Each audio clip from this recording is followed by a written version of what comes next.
Welcome to another DragonLance Saga episode. It is session 29 of our Dungeons & Dragons 2024 or 5.5 edition, heavily customized Tyranny of Dragons actual play. It is Braca Flora Green the 30th. My name is Adam. I would like to take a moment and thank the DL Saga YouTube members and Patreon patrons and invite you to consider becoming a member of Patreon. You can even pick up Dragonlance Media or get $10 signing up to start playing .games using my affiliate links.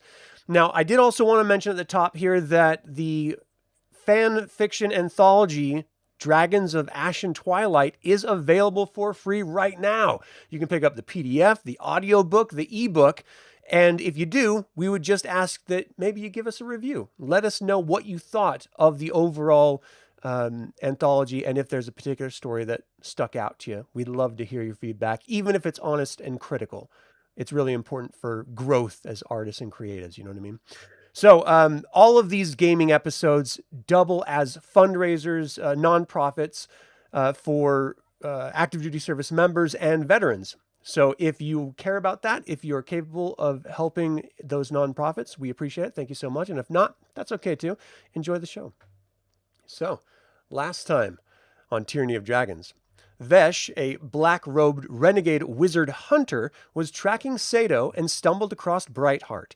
He learned that the Blue Lady's Flying Citadel was there days before and immediately contacted Ontharr Froom, the Knight of Solamnia in Salanthus.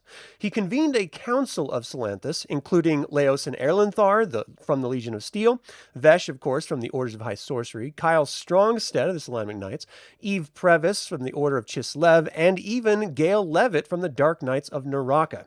Vesh shared his experience and knowledge, and with the rising threat of the Cult of the Dragon, now having a machine of terror like the Flying Citadel and the Cult of Morgion tormenting Coastland, action must be taken. Leosin and Ontharr share that they sent some heroes to learn more about the cult, and last heard from them over a week ago when they were at the Citadel of Karak Tor. Fearing the worst, they assembled a team to seek out this Flying Citadel, see if the heroes are aboard, and gather information. Vesh, Kyle, and Eve found the Citadel moving across Solamnia toward the New Sea and spoke with Blagothkus, the massive giant running the Flying Citadel. Valith saw them approach and address them. They collected the heroes' bodies and went to work raising and healing them, trying to gather information from them. Then Asbara Joss, a Knight of the Thorn from the Dark Knights of Darkhaven, asked to claim his brother Seto's corpse. He reveals that the Darkhaven Knights sent him to gather information about the cult, and that they were here on behalf of Blagothkus. They told of Seto abandoning his patron to save Gunnar, and claimed to be able to use Gunnar to divine where Jakku, the Night Hag of Morgion, is. Once they found out that Fistendanilus, Seto's patron, claimed Gunnar's soul, Lord Terras Forsyth and Asbara moved to destroy them all. They ended up barely escaping with their lives, and the heroes learned that the Knights of Darkhaven are a split force as well. Seto's group is trying to stop the cult from raising Takesis for Fistendanilus, and Forsyth's group is working with the cult to try and bring back the Dark Queen to stop the Archlich. Together, they killed the vampire Sandistel Morgia and her spawn in order to free Garrick. They went into the heart of the Citadel and killed Glaze Hazel, the White Dragon. With the Flying Citadel free of cultists, Kyle calls on the heroes to join him in Coastland to end the threat of the Cult of Morgion. They agree, and Blagothkus transports them there as promised. So that's where we're picking up. The Flying Citadel is moving back across Solamnia, heading towards Coastland, and the heroes have just picked up their treasures from the heart of this Flying Citadel.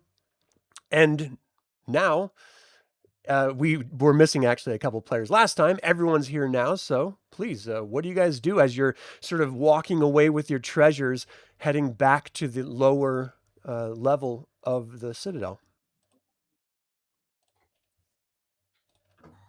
Garrick, I don't really think this chick has my soul. Like, how is that possible? And I wasn't even using it at the time, I don't think. She's got your soul, and anyway, she's the one that killed your mother. She has to die. I agree. And she has got your soul. Are you sure, though? Because, like, I didn't get a receipt for it. There was no coat check. There was nothing. You've definitely been breaking wind more than usual from a dragonborn. That's because really Gunnar stinks. cooks beans and only beans all the time. True. He said Very it's true. protein. I don't know. Killing some evil is always fun. Yes, let's do that. So Vesh and Eve say goodbye to all of you. Vesh walks up to Seto. I'm very sorry about you losing your connection to magic and all. I hope there's something that, you can do to resolve that. I don't think Asbara Joss is going to be helping you with that anymore now that they discovered who your patron was. But if you ever need me, you can always reach me at the Orders of High Sorcery. But I'm clearly not going to be bothering you anymore since you can't even cast a cantrip. He sort of nods his head and he turns away and walks back to the spiral staircase to go up and mount his griffin and fly away. Eve stops everyone and she's just like, I really wanted to take a moment and thank you all for all of the information that you've been able to give us. I'm very glad that we are able to help you, and for those of you who wish to learn more about Chislev, seek me out at the Temple of Paladin in Palanthus. I'm sure we could have some enlightening discussions there. Elemier takes a knee and is like, my lady, it's been an honor. She blushes a little bit and shakes her head. Please, there's no need for that. I'm just glad that we could help in the little part that we did. Good luck to every one of you. And she follows Vesh up. And Kyle watches them go and then turns back to everyone else. Well, I'm excited to get and kick some Morgian ass. I'm glad you all agreed to go with me, and I'm really glad this whole Begorthicus guy is willing to take us there. That's very convenient. I guess I should go dismiss my griffin. So, where are we staying here? There's a barracks Well, around the corner. Yeah, I don't think the cultists are using it anymore, so there's a nice barracks area we can all stay In the at. treasure Or room. We will have to move a few corpses, though. Let's sleep in the dragon's gold pile. Scrooge McDucket. That's what I said. That Yes. doesn't sound like it'll be very comfortable. It might be pretty cold. It might be very cold. But you know what? The smell of burnt dragon was a lot more appetizing than I thought it would be, if I'm being honest. I also didn't think that you guys would be serious about burning that dragon, but Food is well, food. I mean, don't suggest anything that you don't want us to actually follow through on. I wonder what We're dragon serious about jerky eating tastes heart. like. Yeah. Dragon heart's supposed to be really tasty. he sort of shakes his head. You can have it. Everyone's looking at you, Kithris. Yeah. It's weird. I don't know. I'm gonna go back upstairs. I don't feel comfortable. So, Kithris, if you eat a white dragon, is that cannibalism? That's what my concern is, and I don't know. Those are the kind Will you of go questions I used insane? to ask my mom. But she's not here anymore, so yeah, I don't know how to answer that question. Maybe if you eat the dragon, you'll gain its powers. Yeah. Dragon communion. It could happen. Let's see. I feel like I need a wisdom save here. Actually, That's a great idea. hold on. I'm gonna roll persuasion. I'm gonna see if I can convince Kithris to Oh Lord. actually eat the dragon. What do you get? I think I accidentally rolled multiple times. What's my first roll? I'm seeing a 20. 20. Not bad. I'm not even sure it's worth rolling the wisdom save with my negative modifier. Like, Well, if you say so. is there a piece of meat that looks more done than the other?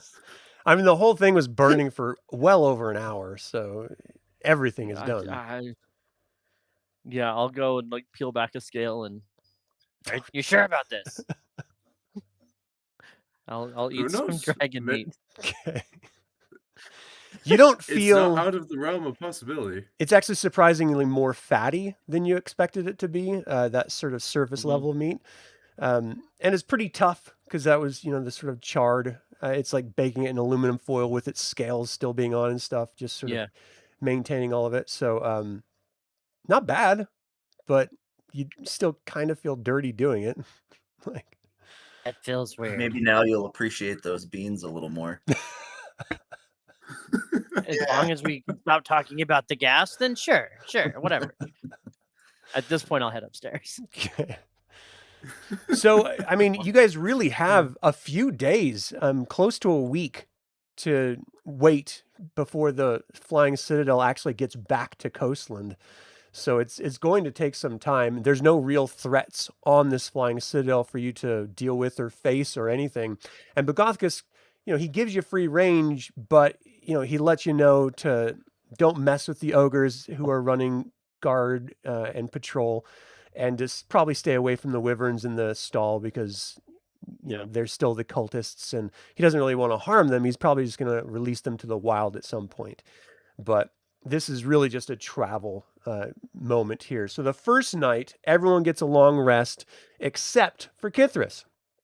Kithris, during Okay. your sleep, sort of swirling memories are fading in and out of the mist of dreaming, and you see this familiar face popping up through all of it. And obviously, it's the night hag Jakku, who is invading your sense of peace and sleep. She whispers little torments to you, telling you you'll never get your soul back. Your mother is ashamed of what you've become. Your friends are going to turn on you. Just little whispers throughout the entire process. And finally, when you're sort of getting to this sort of restless moment, everything sort of stops, and you're in this almost like this bone temple. Just bones are lining this wall, and you see Jakku sort of standing at the top of this long stairway of bones going up to her sort of promenade of sorts. And behind her is almost this maelstrom. It looks like some form of a dimensional portal of some kind that she's sort of standing. And you just feel this essence of yourself. It's not even really your physical body, slowly approaching her. And you see that she has this bag hanging around her neck that she's sort of caressing with her hand as she's sort of cackling and glaring at you. Your eternal soul will never unite with your pathetic mother. I need a saving throw from you. This is going to be a wisdom saving throw.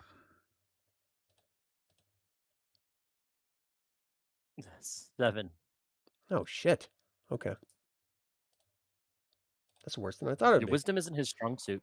If he's Um, sleeping really close to me, he gets a +2. That's Are we 10 spooning? feet, so So it's pretty 10 close. or 9? Kithris It's is gonna just put me up to a cuddling. 9. Okay. So you immediately wake, sort of drenched in sweat from this very real vision, and you take 7 psychic damage.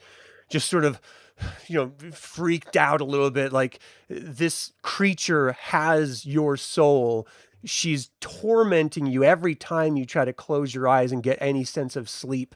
And it's almost as if she knows that you're coming to her. But you did get this vision of where she might be, whatever this bone temple, location, wherever it is, or whatever it means. It's very clear that seems to be some sort of clue for you. And ultimately, it's just torture, right? I mean, you can't get your Yeah. long rest because she wakes you up, and everyone else seems to be having the best night's sleep ever, just sucking thumbs and snoring. I don't know what you guys do, like maybe a teddy bear snuggle or something. However you guys enjoy your teddy bears. sleep. Everyone's got Is their own there- little. In our travels around here, have we found encountered a place that there was like a training area or anything in any of this stuff that we had found? I don't think so. Have we found a library or any sort of In the places. Citadel of Karaktor, yeah. you guys did a library.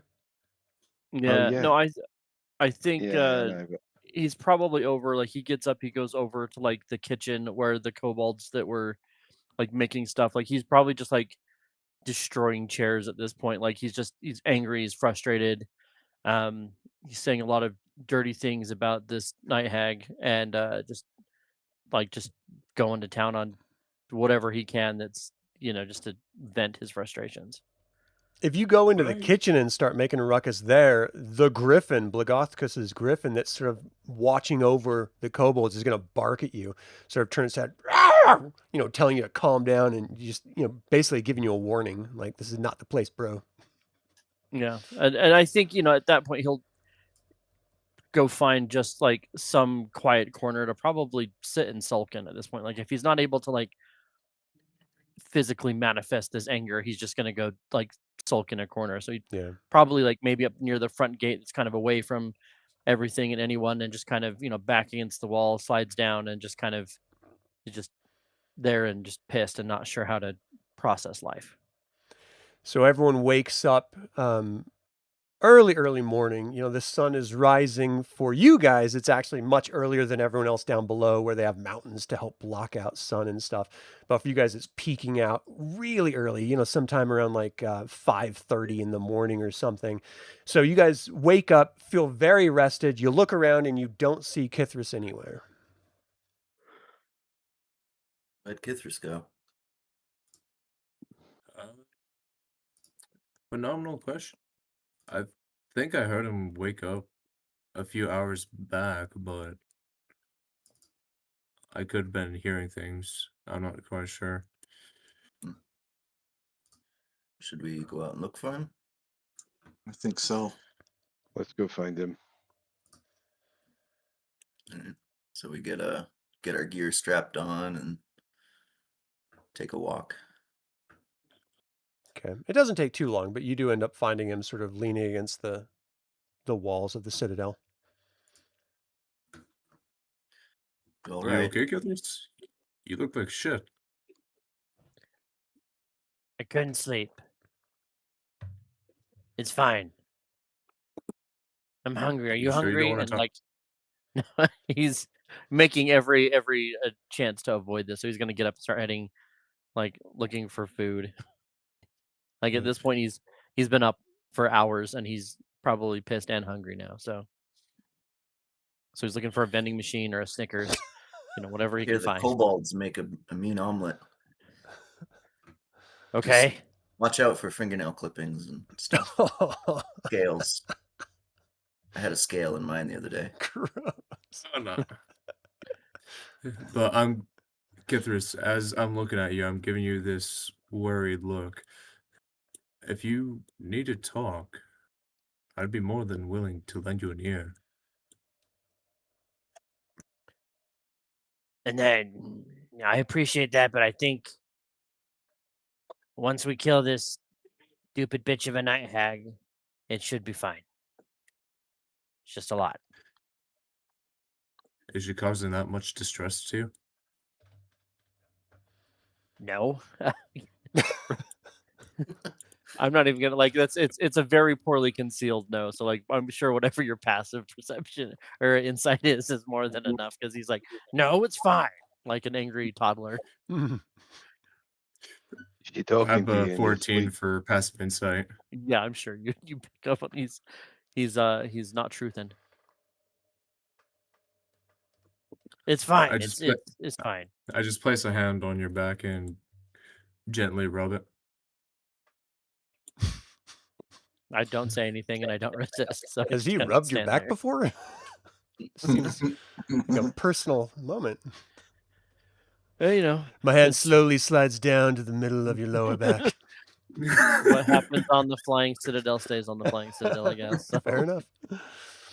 So Amazing. about this time when you're like Wonderful. moving off to go find something to eat, Kyle walks out with his sword. He sort of swipes it through the air a couple times, looks around. Who's off for some training? Yep. After breakfast, I need a snack. He like puts the sword out in I front of can't- you. Whoa. We train before we eat. Got to build up an appetite. Well, considering Yeah. I can't use magic, I might as well. If I can learn to swing a sword like you, I'll train. It's like, all right, pair up with someone. Let's see what y'all got.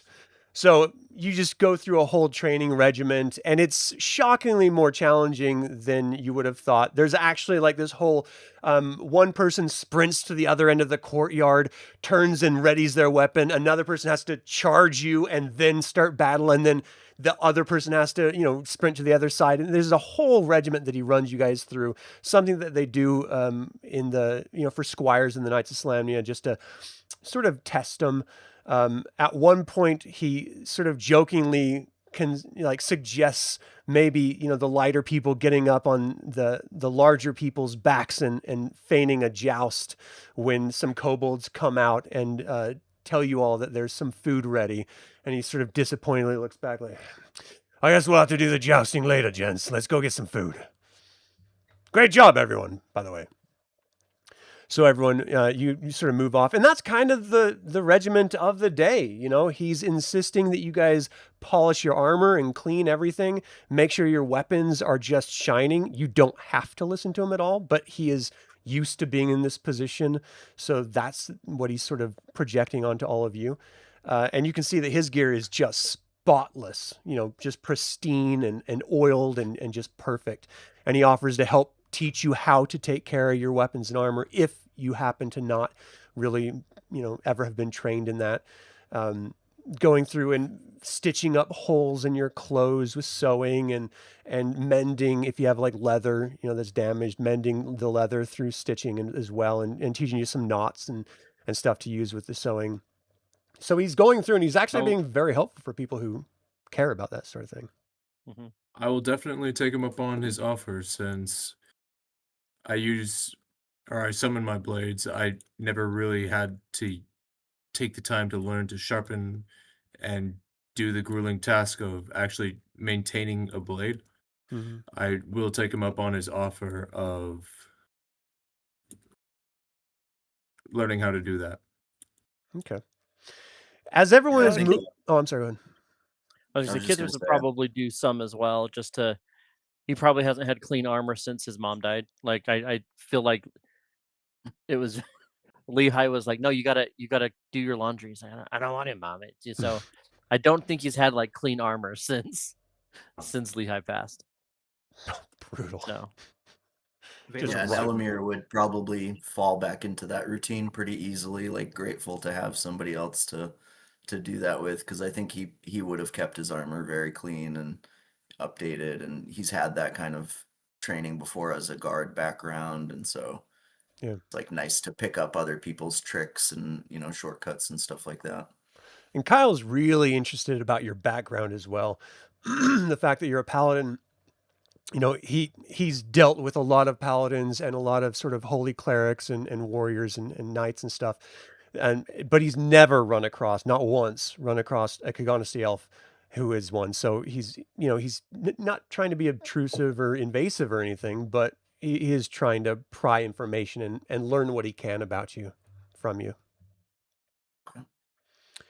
Okay, so breakfast, as everyone breaks off to go get some food throughout the course of the day, Seto, you actually feel this almost like a whisper on the wind, and you're not really sure what it means. Give me a perception check real quick. Let me just swap back over to my character sheet because I'm trying to figure out why the map is acting so weird.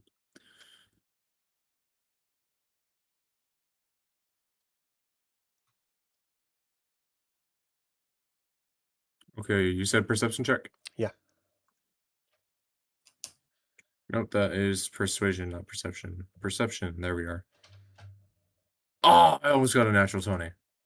I got a 3. That's almost it's a natural 20. Casting message. No, on the dice, it landed on the 20, and then it just slowly rolled onto the 2. Okay.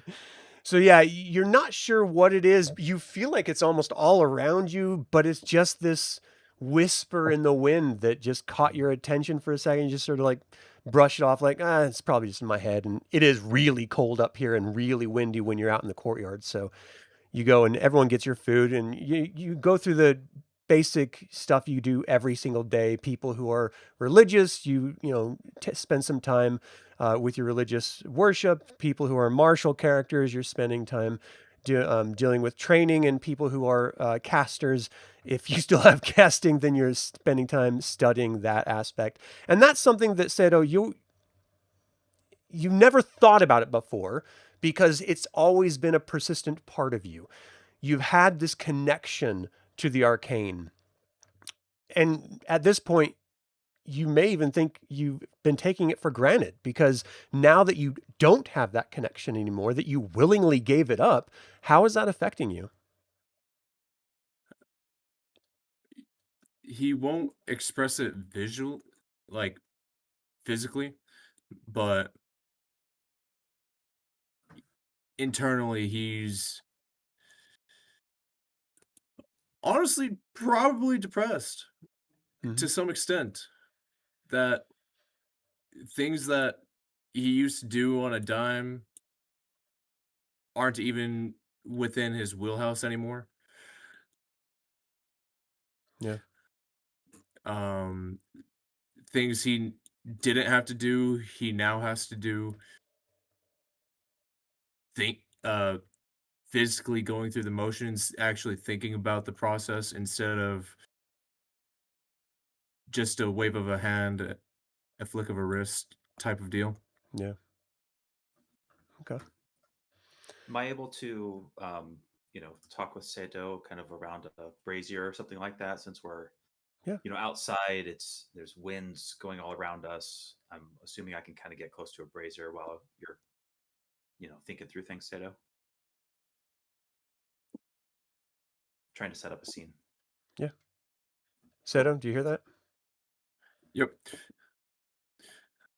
So, Seto, you kind of see Valith. I haven't been too involved with the training regiment. Valith kind of confides in you and saying, I've been around so many of these militant types.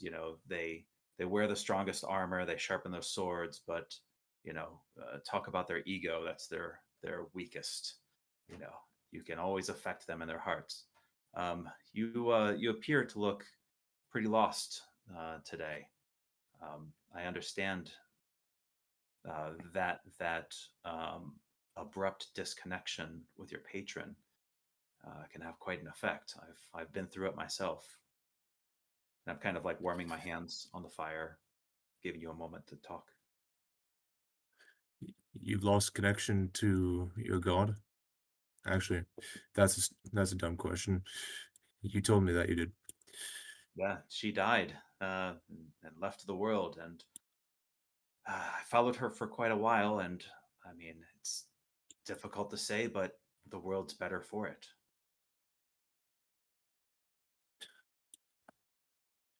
I wouldn't know.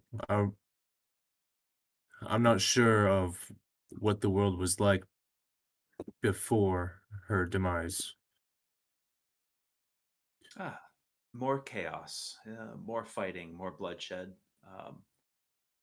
There were so many of those that were just like Kyle over there fighting on the Dark Queen's side that I could do with some distance from those who think that there's only one side to a war. But now, as I'm gesturing to the flame, look into this. So Warmonger's paradise. Yeah, for sure.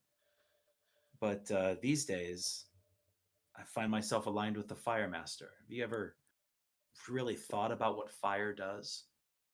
It can consume, it can heat, it can give us, comfort. It can destroy. It could both heal, mend, destroy, and provide.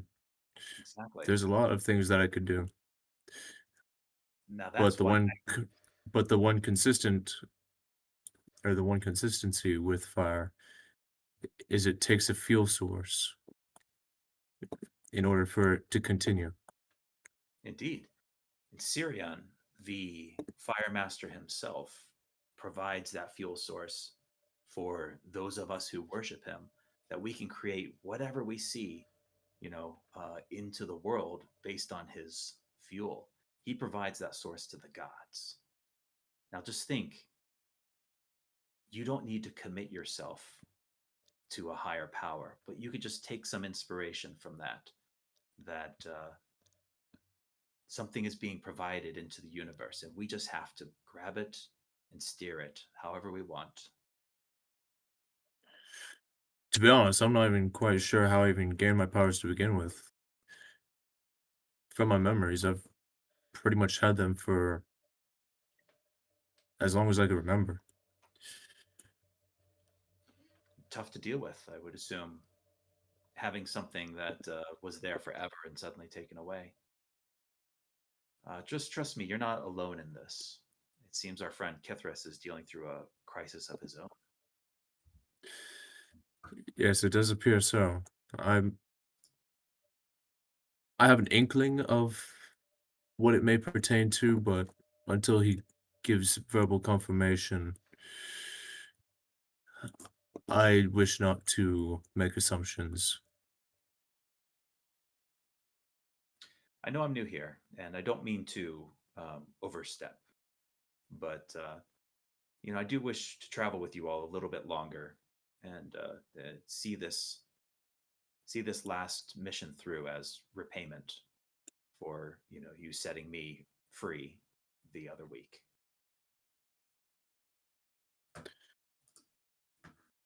It wasn't that big of an issue.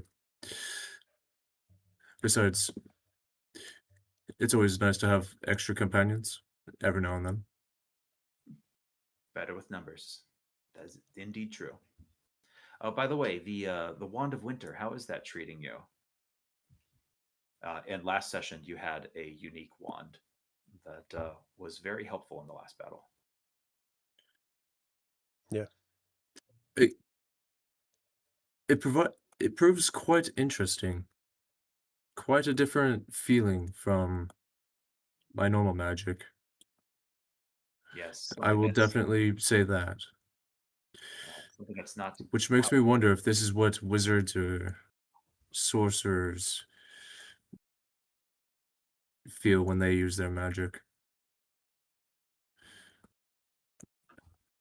Actually, if memory serves me right, sorcerers are internal, wizards have to study theirs. So I wonder if this is what a sorcerer feels like. I don't know. But it was definitely quite useful. Yeah. So the rest of the day, everyone can have these sort of moments of internalizing your experiences, everything you've gone through thus far. You've never really had a moment to think or reflect because it's always just been one thing after another for weeks, months at this point. And just these couple days that it's been so far of just, sort of floating around, heading back to what is going to be another big battle, it's actually really refreshing and invigorating. For those of you in a position of loss or difficulty, that is hanging above your head, and it makes it, potentially even more painful for everyone else. You're actually feeling really good. You get a chance to just think and stretch and play, games. If there's like Kaz or something like that you want to play, you get a chance of, using your mental faculties without death being on the line, which is a nice change of pace. So the second night, when everyone's sleeping, Gunnar, you actually are dreaming about being back home in the jungles of Nordmaar and as a child. And you remember having this moment of, in your memory, it was just fire and smoke and screams. And then, of course, you sort of being held at the breast of your mother as you were all sort of herded into these cages and traveled incredible amounts of distance. And then, just sort of being imprisoned there. Your father, was someone of significance, of worth, but you never really, you grew up in almost captivity at this point. you found a moment when you could escape, and you swore that you would come back and save them. And in this dream, you're just getting these little flashes of these moments, the fire and the smoke, the feeling, the pulse of your mother's heart on your head as your head is pressed against her breast as she's sort of, herded with everyone else, all of your clansmen. And you're getting these images of these black skull armor and helmets, sort of pushing everyone in these cages, and torture and blood and screams. And then everything sort of goes silent, but the vision of everything is still the same.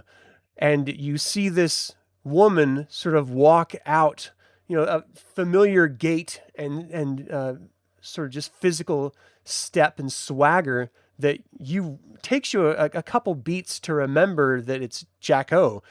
And she sort of slowly walks forward, walking past you. So you're both facing opposite directions, but you're side by side, as if you're witnessing the travesty of what you experienced, and she's looking off to your future.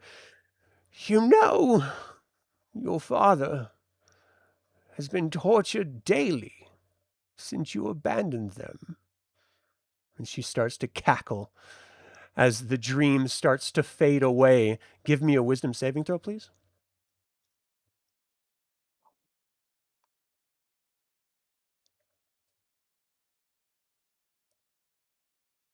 $14. Perfect. That's what you need. So you're just sort of fighting off this pain that is thrumming in your head, just pressuring, pushing just massive, almost electrical charge through your brain, but you fight it off. The words are resonant and just ringing in your head. Your father has been tortured every day since you abandoned them.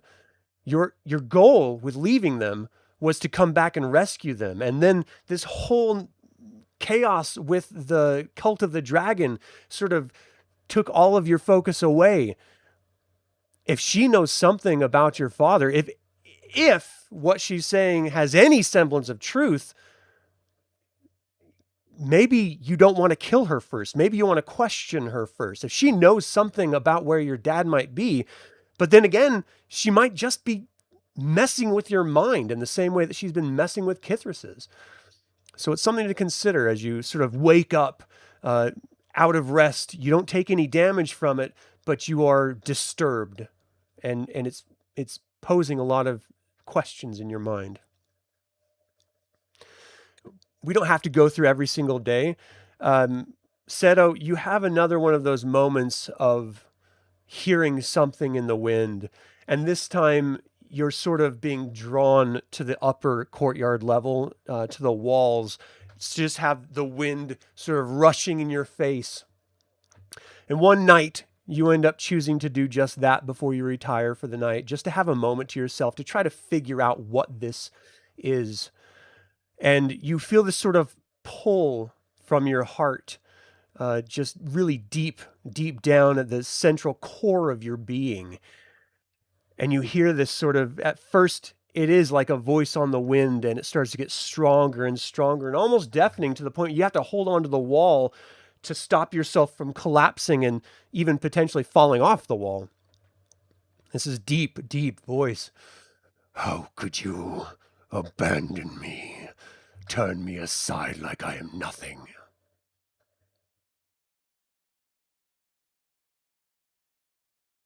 I didn't do it.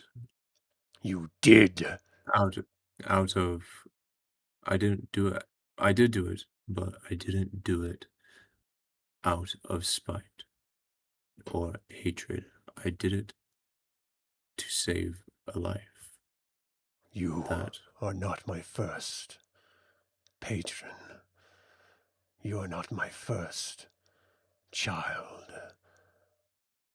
There was many throughout the course of history, for I am eternal, and I will always be here.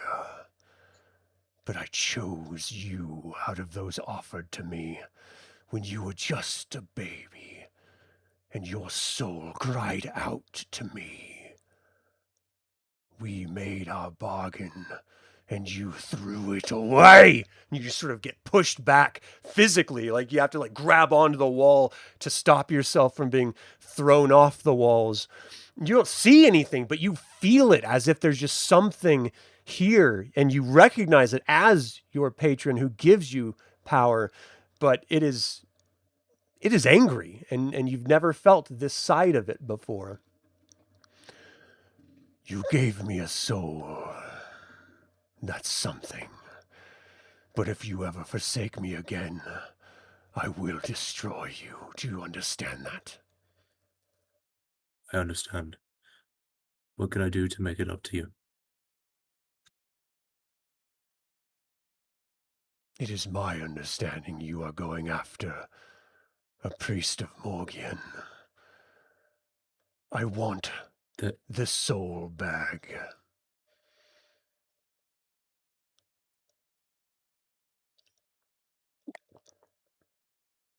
I could do that for you.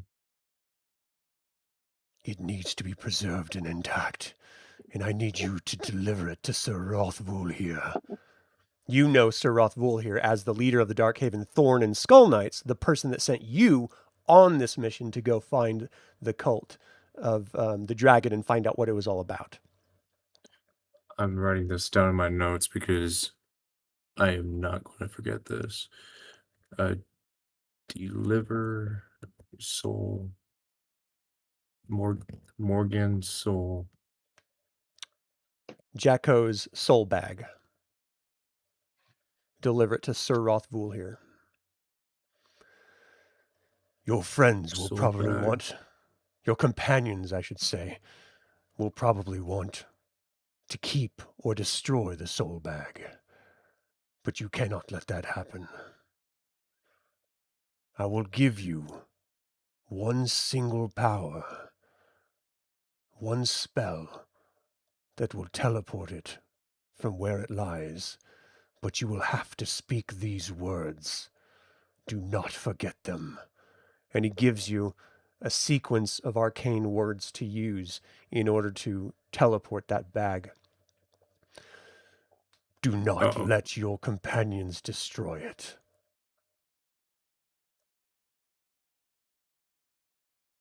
I won't.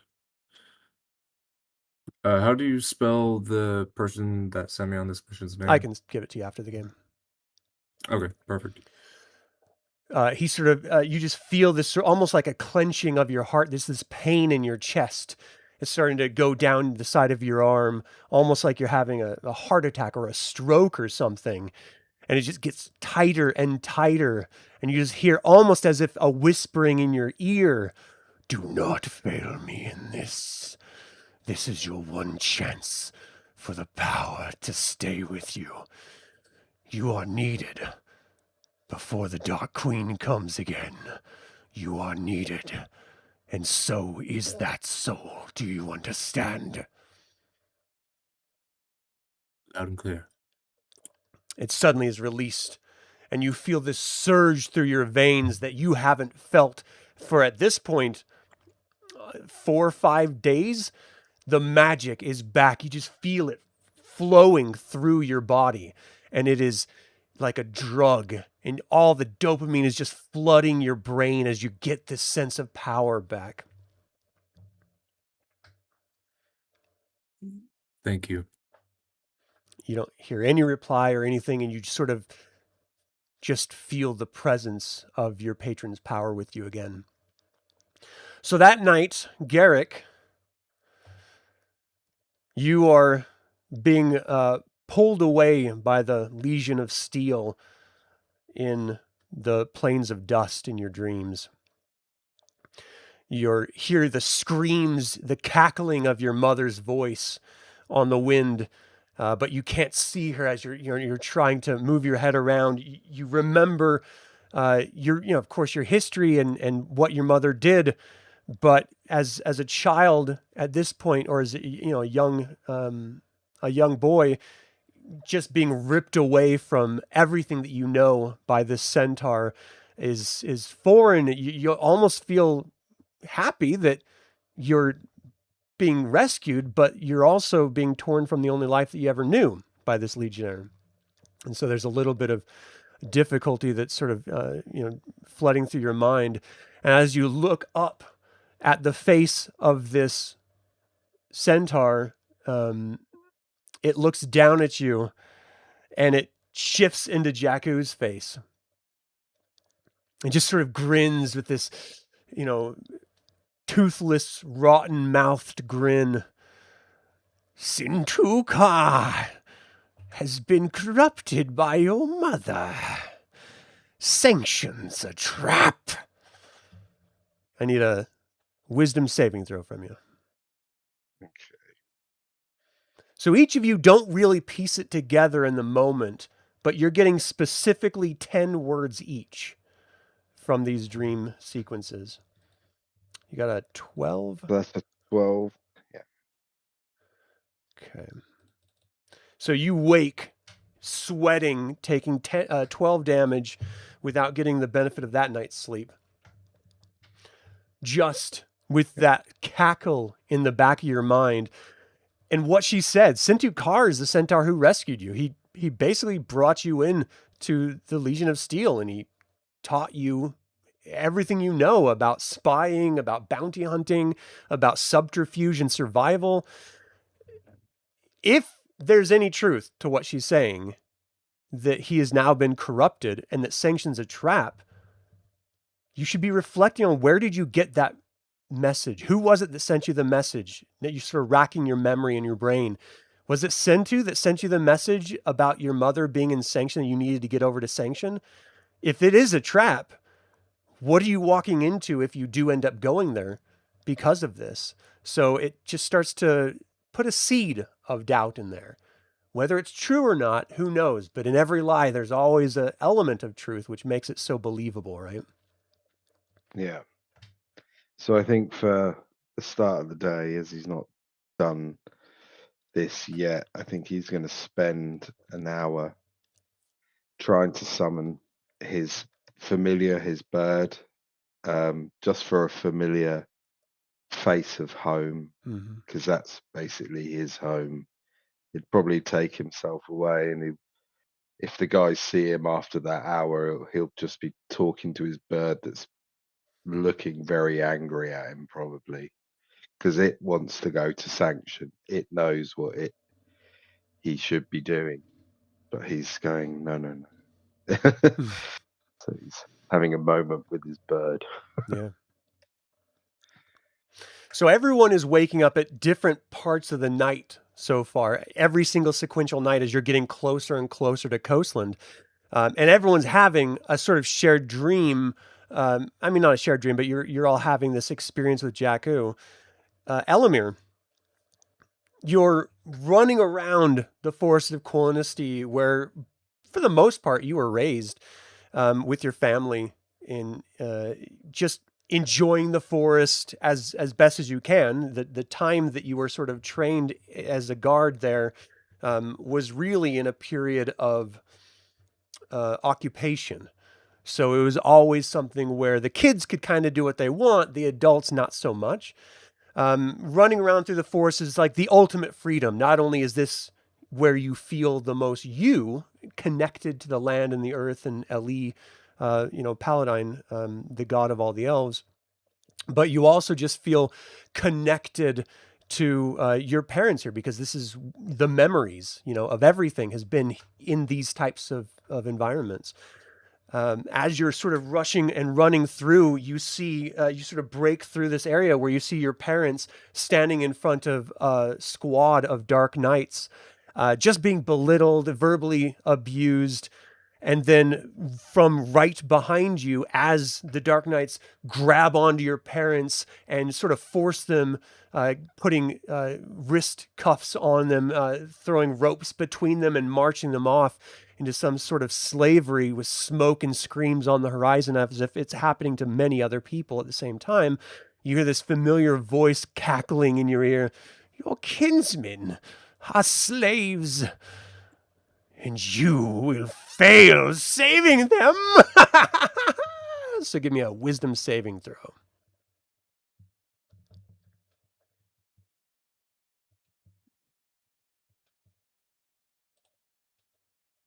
Gonna be a 19. So you fight off the attempted assault on your mind that she is pressing into you. But the Not thought, this again, that witch. seed sort of like is planted. You've always wondered what's happened to your people. I mean, you've gone off into studying religion and service to your god, Kiri-Jolith. You've heard that they've all marched from Kagonesti over to Silvanesti. Silvanesti was occupied and they went off to try to find their own nation. They're nomads without a home.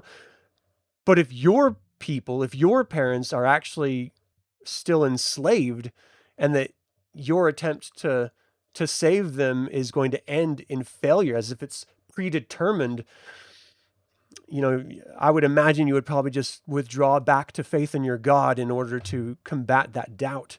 But it is a seed that's been planted. Okay. Yeah, And- he would try to resist it as much as possible, like just try to have hope and, you know, optimism and stuff like that. Yeah.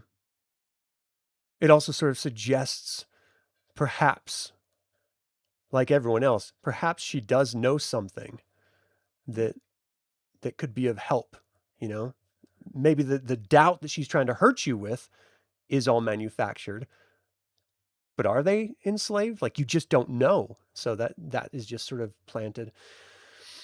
So the next night, Seto, you have this dream that is very much similar to what you experienced up with your patron on the walls of the upper courtyard. And almost like you're reliving that moment again. But as it sort of pushes you and you're feeling your heart squeeze, you feel that presence of Jakku behind you. Your patron is weak. Morgion's strong. Follow him to glory. Give me a saving throw. Wisdom. Wisdom saving throw. Am I close enough to I'm having a mind blank. Am I close enough to Elemier for the bonus, the +2 bonus, or no? Totally up to you guys. Everyone's I'll just just like say no. hugging, sleeping with their head on Elemier. It wouldn't matter anyways. I Oh, got a yeah. 6. Okay. So you Elemir's wake, the pillow, and we all just like lay around him. right? You wake, you take 12 psychic damage, and He's warm. your patron was very rude. You know, I mean, you've never had a one-on-one interaction with him before. I don't know that. I mean, you were there, so you heard Asbara Joss mention Fist and Daedalus. You don't really know anything about that name specifically. You know, there's some information passed around that session about him, but if there could be another patron, I mean, even Valeth suggested perhaps Syrian could be a patron. But if Morgion could be a patron, you know, like that seems to be the suggestion in this dream, that you don't have to follow the patron you've been assigned. There could be another. And it's sort of actually physically hurting you at this point. You know, your mind feels like it's been ripped open with this thought. And then finally, the final night before you guys arrive at Coastland, Valeth, you're surrounded in the flames of Syrian's might, and you feel embraced and comfortable there. And it all sort of diminishes step by step as darkness sort of presses in, and this sort of purplish green bubbling, like almost like a oil or a goo, starts forming all around the ground and seems to be putting out the flames, and it's sort of folding in on itself, rolling up to you, and starts to envelop around your legs, rising up, leaving these pustules on your body and your skin. And as it gets up to your neck, it's sort of getting to the point where it could start to suffocate you. You just hear echoed as it closes around your head, echoing in your mind, "Join Morgion. Together we will resurrect your beloved queen." Dark Queen. Can I get a wisdom saving throw from you? Absolutely. As a total of 20. Wow. You fight it off without any effort. Been through this oppression before. I don't need you in my soul. As you Push her away. react back, it sort of breaks away the goo and oily viscous of this disease sort of breaks off you and just shatters like dried mud, and flexing your arm or something, and just sort of crumbles to the ground, and the flames just ignite with renewed power all around you, and you sort of wake a little bit disturbed but not in pain. Just I passed the test, I succeeded. You just sort of feel this presence of your god all around you. Is this what everyone's been going through? Didn't seem so bad.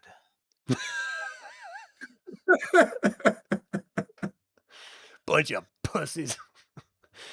All right, so you guys, the flying citadel sort of stops moving through the air. You see Blagothkus come down, you feel him, the rumbling of his footsteps through the citadel floor before you actually see him as he sort of opens the door and looks in on everyone. It is time. We have arrived at Coastland. I believe it is your turn from here. And he looks down at Kyle, and Kyle looks up. Yes, thank you, great Blagothkus. We will take it from here. I don't suppose any of you could teleport us to the ground? He looks at the companions here. I mean, Gunnar's really good at falling. That's about it. Yep, face first. Face And first. mechanically, we've all had a long rest, then, correct? Yeah. Everyone should be good. A couple days long rest each. Okay. Okay, so ultimately, Blagothkus just gives this great sigh. Give me a couple hours and I will land. So he ends up landing in the swamp. The waters of the swamp rise up around the base of the flying citadel, and you guys can all sort of get off, exit, and he sort of stops Gunnar before you leave. It's like, wait. If you ever need to find me again, if you hear anything more about dragons, I have been raising an army. We are located right now outside of the Astavar Mountains near Mount Brago. You can find me there. I'm going to be pinging it here on the map. If you guys can zoom out to see it. But that's where he lets you know that his giant army is going to be stationed.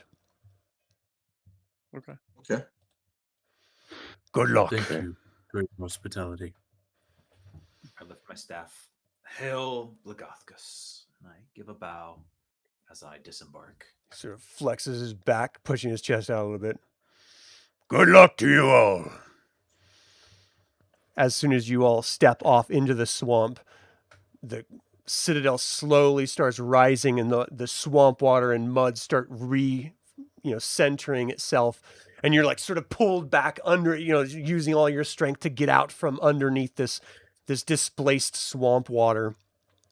But ultimately, you guys are just west of the Citadel of Karak-Tor at this point. It's only a couple days to where you last experienced Jakku, and Kyle doesn't know where that is because Asbara Joss didn't tell you the information from Gunnar after she discovered that Fisdalis had a presence around him. So your only best bet is to try to go back to where you were that last time. Yeah, I was going to say, I think Kithris, Garrick, Gunnar, we all were there pretty... Like I think between the three of us, we should be able to navigate back. All right. Give Garrick, me some... do you remember how to get there? Sure. Give me either survival or perception to sort of remember, or insight. I'll let you guys choose which one each.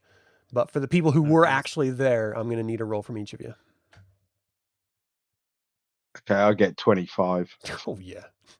Geez, 16 perception. Just down here. Yeah. All right. So, It's over here. Gunnar, did you roll? No. Which one did you say we can use? Insight, perception, or survival? I'm pretty sure my character wasn't there. Oh, he wasn't. Yeah. Well, and this is where Lehi was 19. given back Yep. to Perfect. Habakkuk right outside of her. I rolled lair, survival. Yeah, that's good. Down the road in the lake, wasn't it? Or in the Yeah. river? So- in the river that we had to cross. Yeah. Yeah, it takes you, all three of you, to get back to the main road, backtrack, because now it is completely covered in snow. It is very, very cold. Winter, the beginning of winter is here, and there's a nice little dusting of snow on the ground. As you backtrack, it takes you another full day of travel to get to the actual forest area that you had found that pathway into the forest in order to get to the ruins that were the Cult of Morgion's sort of temple of sorts. But you do end up finding your way there. It's coincidentally nightfall by the time you get there, because why not? And DM I said think yes. just for flavor, Elemier would have been using his direwolf Bran for the fun. second and third part of the days, just to ride and kind of reconnect with now that we're on solid land again. Yeah. Oh, that's great. Have we reached that river yet where No. Kithris is laid? Okay, so we're not there just yet. Okay. Yeah, so you're at the entrance into it. Kyle sort of stops and turns around. Well, where do we go from here, gentlemen? Doing If we this way. go straight, there's a bridge and a river. There was a bunch of. Did we fight goblins here last time? Goblins. There was goblins. Watch out for the goblins. But if we go more or less straight, it should take us to a bridge. Okay. So as you guys are moving through, you see that it does split off, one to your left and one south. Do you continue heading south or do you turn? Yeah, I think we continue heading south because it was over to the left that we got into shenanigans with the goblins. So Garrick, you're the first one in this area. Give me a perception check really quick, please. Okay. That's a dirty 20. Nice. You swear you heard some sort of like deep-throated, like almost singing, but you're not sure of the direction. You just you heard something that sounded like song or something. Okay. Also, this Well, I'll time look I back. have protection from poison ready to go. So I'll look back Nice. at I'll look back at Kithris and say, we're not alone. Be on guard. I hear something. And I will pass that back the further we go. We'll play the telephone game. So So- we're not alone. Elemier hears that there's like a concert. What? I think I would cast message back to like Kyle, and because he's the one that's never been here before, and Yeah. we're kind of joining him, and be like, We're not alone. Watch out. Okay. Can anyone tell me what is this opponent we're facing here? Are they? That's a really good are question. they some sort of She is an ugly bitch. or, Poison. but what lots is of poison. Lots of So poison. apparently she's an ugly bitch. Is there anything I should? Garrick keeps calling her a hag, but I just feel like that's rude. Old bat. Yeah, it seems like deal. anything that prevents poison or infection or necromancy probably would be helpful. yeah. I feel like we would probably, as we were coming up here, we would have had maybe this discussion with Bailiff beforehand to kind of tell him what we knew Yeah. about, like in the day or whatever travel Yeah. took to walk Yeah. here. I think we would Of have course. kind of given Bailiff the lowdown that this is the hag, that she's a priestess of Morgan, that the last time we fought her, everybody died at least once, It was she brutal. likes to steal souls. You She's know, not a nice incidentally, lady. I had a dream about her the other night. Me too. Oh yeah, she showed up in my dream too. Oh, mine as well. Yeah, she's creepy like that. Kyle's like, You as well. I didn't see anything. I slept like a baby. Consider Lucky. yourself lucky, Kyle. All right. She only goes for people with an IQ of over 80. Wait a second. How does she I'll talk to carry Gunnar on then? sneak. I'll carry on sneaking forward. All right, so it He's looks only like the one. pathway splits. It goes to the left again, and then it goes straight south. I would leave it to Garrick. I think at this point, I know that Oh, you can move the I it's- arrow. know. it's- there was a thought- bridge somewhere. I thought there was a bridge, so I'm going to go left, Okay. thinking it's this way.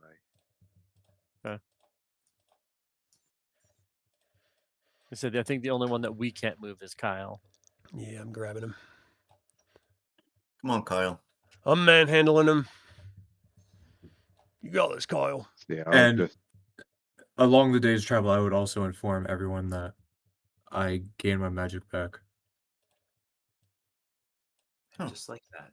That's I rather would interesting. tell. I would as we're starting to share stuff. I think I would tell everybody that in my dream, the hag was in some sort of a weird bone temple, and she has a bag around her neck that has my soul in it, and we need to get it back. The I hag don't know has how a it bag. fits in the little bag though. It's tiny. I mean, shouldn't my soul be like Kithra sized? It's a bag hag. Yeah, Hag get bag. the hag. I see. Perhaps it contains other souls as well. Okay, so Garrick, as soon as you got to that crossroads, you actually see two cultists that also see you through the night as well as you're moving. They could clearly hear all you guys moving over the rushing of the river as it's passing. But as soon as you like sort of get to that crossroads and you're like, I think it's this way, and you sort of make eye contact, they're like, "For Morgion!" And they start charging. Let's get some initiative. They never learn. Silly cultists. Ooh. All right, give me Sweet. some initiative, and you got 25, Four. Gunnar. Yeah. 14 for me. 14, you said? ESPN 8, the Ocho. Yeah, 14. I got a 9. 9 for Yeah. Elemier. I wonder why it's not updating on the character sheets. So Garrett got a 14, Gunnar got a 25, Elemier got a 9. What did Kithers get? 8. Okay, Seto. 19. Nice. Valeth? Valeth also rolled a 14. Okay, cool. All right, so they scream out, pull out these rusty-looking sickles, and Gunnar, what do you do? I laugh. Let's see here. So I'm gonna rage, and I'm gonna move towards the cultists. And So each of these squares is 5 feet. okay. So my 5, Just get Kyle to whip out his bow and we'll be all set. 5, 30, 30. Whoa! You can't just do that in public. Oh, his. Never mind. Okay, I'm gonna attack the first guy. I guess that's cultist A. Yeah. As you're charging the for him, just Macaroon. raging, just "Roar!" You see them like starting to get unnerved and their body's starting to shake, and they start to take a couple steps back. Go ahead. 22. You hit. Okay. It's gonna be 11. You hack into his body and he crumples under the weight of your axe. You have to yank the axe out intentionally. Can I roll for cleave damage on the other guy? Yeah, as you yank the axe out, it flies past the other guy. I'll take another 10. 10 damage. Yeah, to the cleave guy. You cleave into his chest and he sort of stands there for a second looking at it. Morgion, and drops down dead. All right. I turn around and look at Krithis and smile. Kyle like walks Chris around with his says bow. yes, Huh. yes. Good job. Oh, sorry. I have something in my eye. I can't.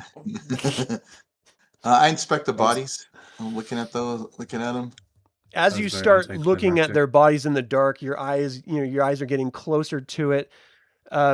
You actually are seeing like these pustules and rashes on them. Don't touch that, Gunnar. All right, back up. Kithris would take a second, and with all the foliage around here, he's looking for a leaf that's roughly palm-sized. Would I be able to find one? Yeah. So Kithris is going to take this leaf. For those who've been in the party for a while, you see he pulls out a bunch of good berries. In fact, all 10 good berries out of his bag, and puts them in the leaf and kind of folds it up. He'll walk over to the edge of the river and set it in the river and kind of offer a quick prayer to Habakkuk and say, "Let us finish what we started and cleanse this place," and kind of leave that offering of good berries in the river and let it float down. Kyle, as you return back in front of the bridge, he looks at you. I did not know you worshipped Habakkuk. He is one of the patrons of the Knights of Salamnia as well. Mom worshipped Habakkuk. I guess I do by default. Well, I that actually laid Mom to rest right here and sent her really. back. I was not aware that Draconians had mothers. Well, she was a Kender, and people said that I was adopted, whatever that word means. I But see. she raised me. I'm sorry for your loss. That was beautiful. All right. I don't think he says anything else. He's just Yeah. he's ready to go finish this now. Okay. So you guys keep going. Yep. Yeah. You see that it turns off to your right.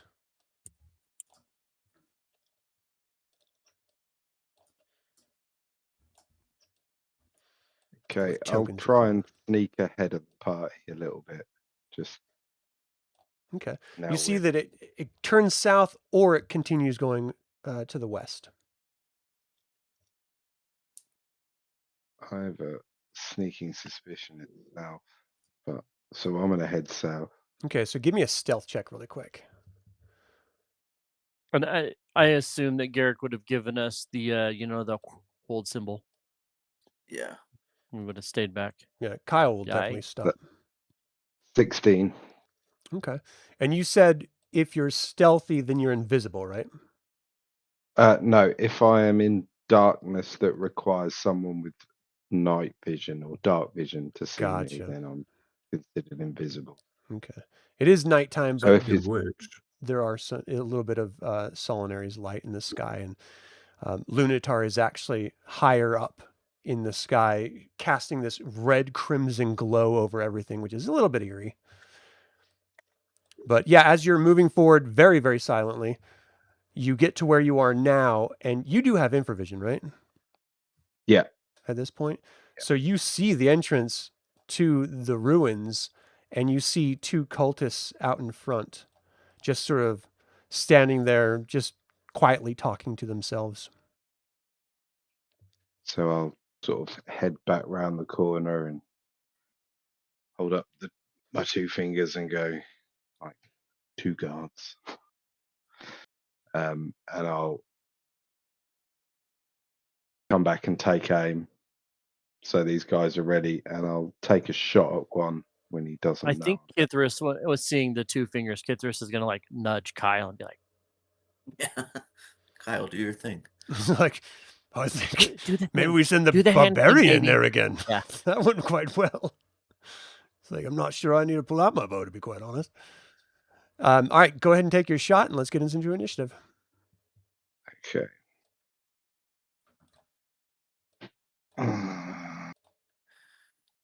19. 19 for Elemier. God, Okay. it's just What did you roll to hit? it's just messed up on this.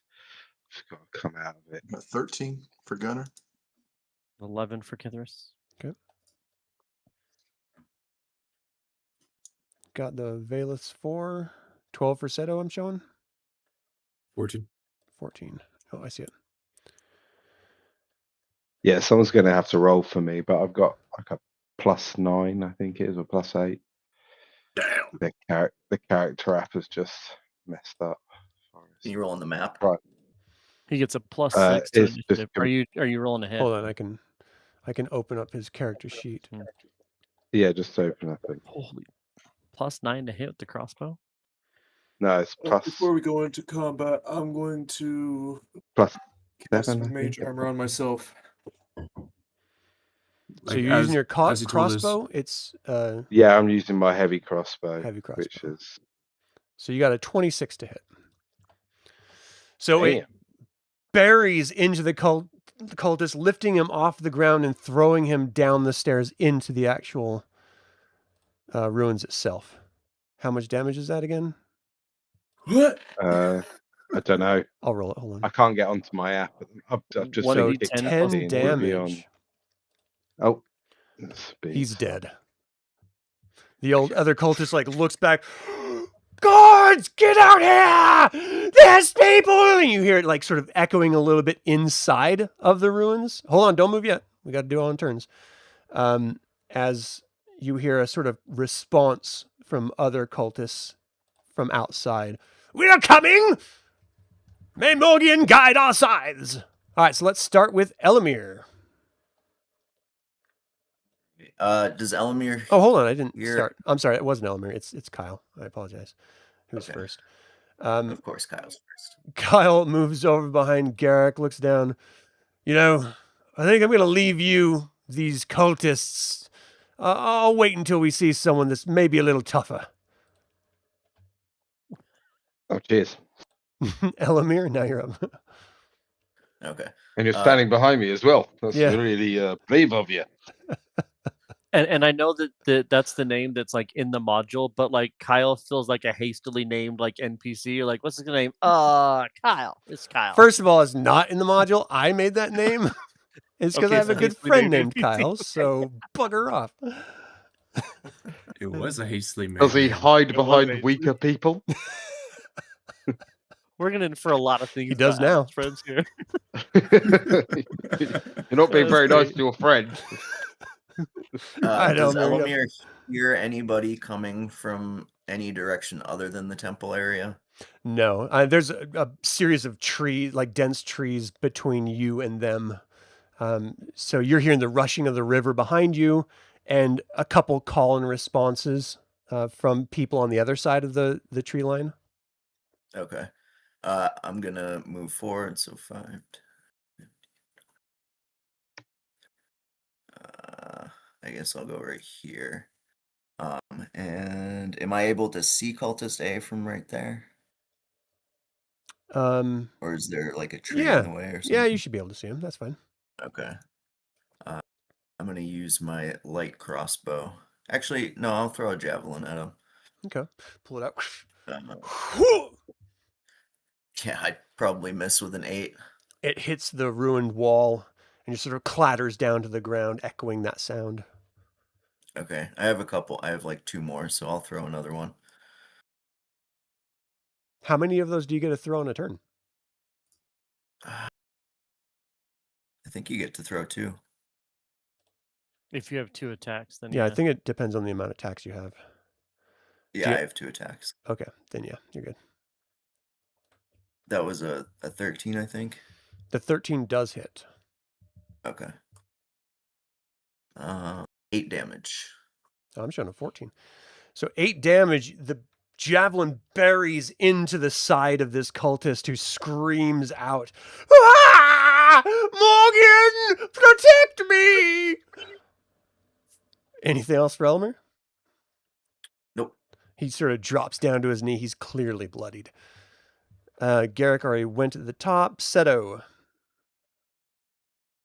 Okay, I'm going to go 5, 10, 15, 20, and I bonus action summon a maul. Do you have infravision? Phenomenal like question. night Let me vision take or a quick anything? look. Just out of curiosity. Where is my incantation? You're a human, so unless you have like a power that does it. Invocate. my invocations. Agonizing Blast, It's Storm of called Shadows, Devil's Thirsting Sight, I Blade. think, if you had it. Nope, I do not. Okay. So you move up to him. You summoned what? I bonus action summon my Maul. Okay. And I will punt him down the stairs with it. All right. Roll to hit.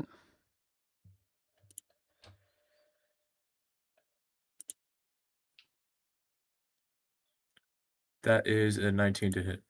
That hits. You bring the maul almost like a bat and just smack into his chest. It almost hammers the javelin deeper into his side. How much damage was that? 14. He drops down to his knee and flies back down the stairs, dead. All right, Gunnar, you're up. I'm going to move up. Yeah, you don't. You have normal vision, or do you have infravision? I have because of my feet now. I think it's He gets night dark vision. vision because of his feet. Dark yeah. vision? Yeah. Okay, so you actually see that there's a well over here in the darkness with some cultists that clearly are ready to respond. This is not their turn to do so yet. Oh. But you would only Well- see it when you get to the square you're in right now. So where do I move from up from here, right? I mean, you've got to tell me. Okay. So 5, 10, 15, 20, 25, 30. Where are you going? He just runs past you. So I see him go, hey, Seto, check this out. And You hear him, but you can't see him. He's on the other side of some trees. okay. I'm gonna attack. Check this out. Pitch black. See some bodies flying now. Oh, that's gonna hit. That hits. So 7. 7 damage. Okay. You cut into him, and he just sort of takes it. Morgion will spread my disease to you. Enjoy death. Anything else? Oh, so that's what he was referring to. Check it out. Nope, that's it. Like, ugh. Okay. Ew. Don't touch me. Kithris, you're up. Hearing the sounds of combat, Kid, will move forward here. We go 5, 10, 15, 20, 25, 30. What can I see from where I'm at? Anything exciting? No people. I do or have dark anything. vision. You need to Okay. get further down, like 2 more squares down to see past this tree right here. So I think at this point he will just take a ready action he'll pull out his halberd, remembering that these guys, are naughty to touch, so he wants some reach. Right. And so he'll pull out his halberd, and I'll ready an action to attack any cultist that comes within range with it, which is 10 feet. Okay. So it's Cultist And B's that'll be- turn. Cultist B is going to attack Gunnar back. Brings his dirty scythe around. 17 to hit. This hits. What a jerk. That's a really good hit for him. Yes. 5 damage from this scythe as it rakes into you. And, once he said something about disease, now you're just like, oh, God. Oh, no. Please, no. It's Cultist C's turn. He comes up around the other side and attacks. Wow. Is that a natural? Jeez. That's a natural 20. Whoa. Jeez. You take 4 damage of the scythe striking you for double damage. Awesome.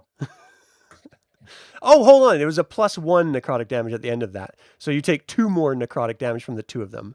1 each. All right. Seto, where did Gunnar go? Valeth, you're It up. sounds like he's getting stabbed. You do see Cultist C, I point- Kithris. I point my thumb Oh. behind me, somewhere in that direction. I approach behind Kithris and look over his halberd. Does it look to be enchanted or magical? Nope.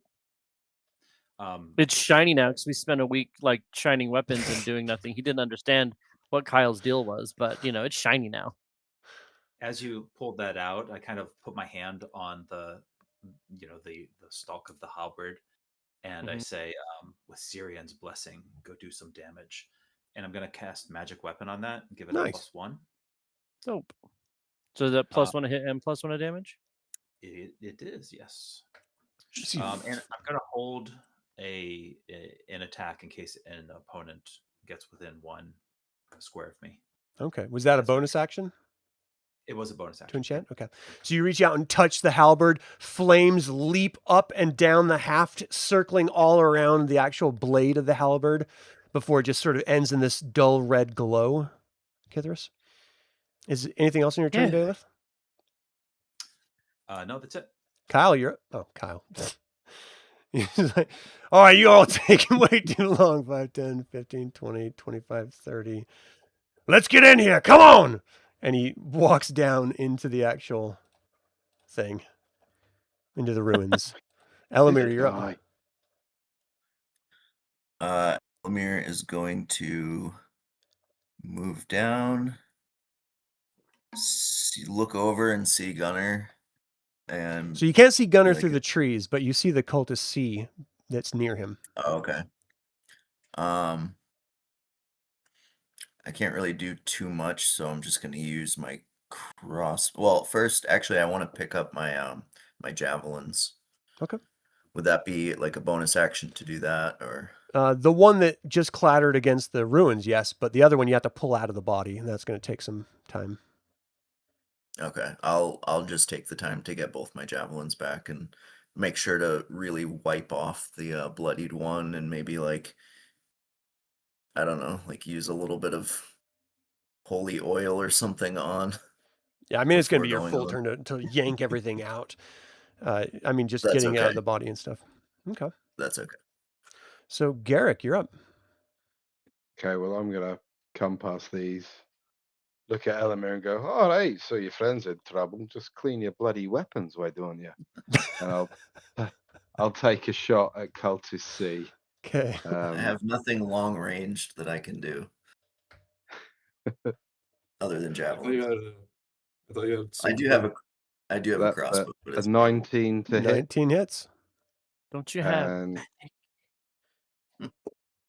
that does 11 damage. But Whoa. also it pushes him back 10 feet. So I kind of want to push him into the well. Oh, you kind of get to. So you strike him from the side. He screams out. The blow itself kills him. He falls back against the edge of the well and flips up. You just hear this squish after a minute, as if he hit some water down there. How that well's gonna be no good for a century. We already seen down there. That's no good to drink from anyway. All right, Seto, you're up. Okay. I heard him cry out twice, so I'm going to go 5, run into a tree, 10, 15,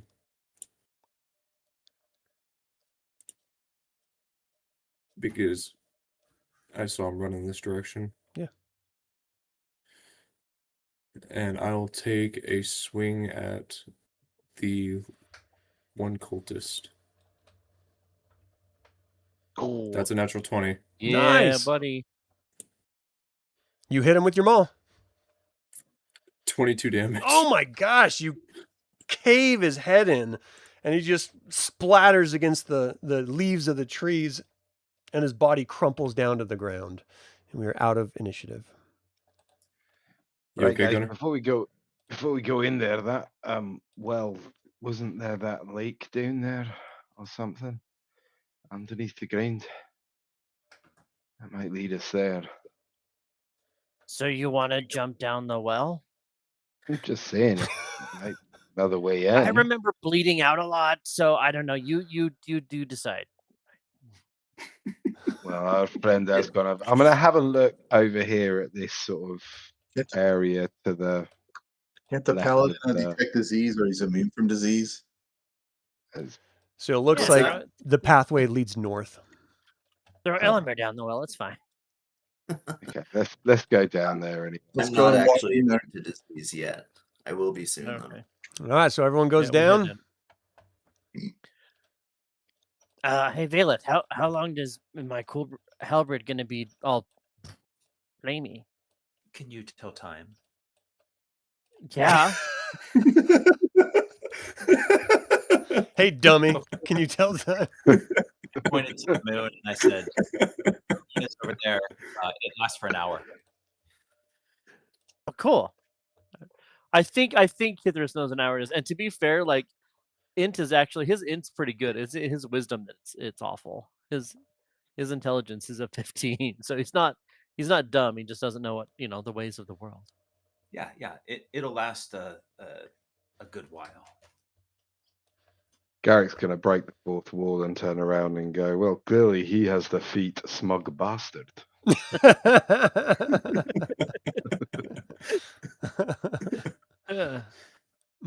Perfect. Can right. can Elemier see off to what's off the side here? Yeah, it's just, like you saw on the other map, it was just more foliage and it sort of circles around to more nature and stuff. Perfect. I think we're just following Kyle, and he's headstrong at this point. So he's like, what took you so long? I thought you already killed those. Look, there's some dead guy right here. Very nice. Good job. No, that was Garrick. Like, Now, come on, let's go. I can't see them remember now. this door on the left had dead stuff in it, and then there's a lake further up.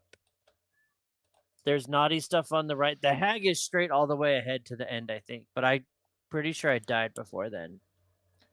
You think We she's should in the same explore a place? little bit. Hasn't Okay. moved. Do we go ahead or do we start knocking out doors? I think we should. I know that to the left is that room, Oh, there we and are. then that And there was a connects up weird to the statue room. thingy that was naughty. Yeah.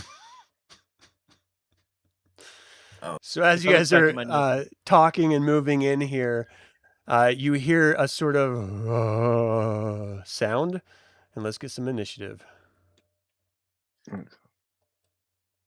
Better not be a mummy. 22. 22. It's not. Why did you have to speak that into existence, bro? It's not a mummy. 21.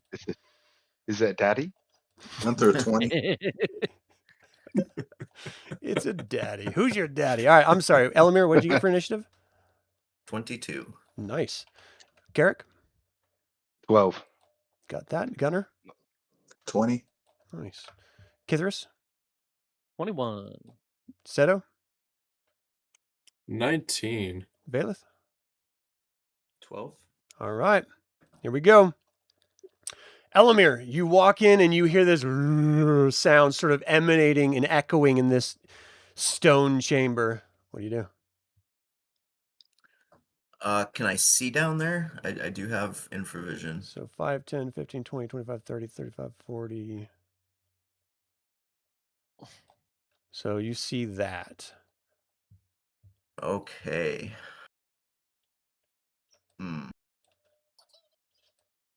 Let's see what I can do here. They are all aware of you. Yep. I figured. I am going to. Do I know that the enemy in the top is there as well yet, or no? No, not yet. All right. I'm going to Mum's the word. take a step to right here. And then seeing the mummy, I am going to keep my distance and use Sacred Flame. Okay. So it has to be a Dex 13 saving throw. They're not really known for their dexterity. Yeah, they're pretty slow. No, it got an 8. That spell actually worked. So yeah, Elmer's like, It works. that's gonna be 7 radiant damage. Elmer's like toll Sacred Flame. Yeah, never mind. I got my notes messed up. Nice. Wait, that does damage? I thought you were just casting dancing lights. Yeah, it finally worked.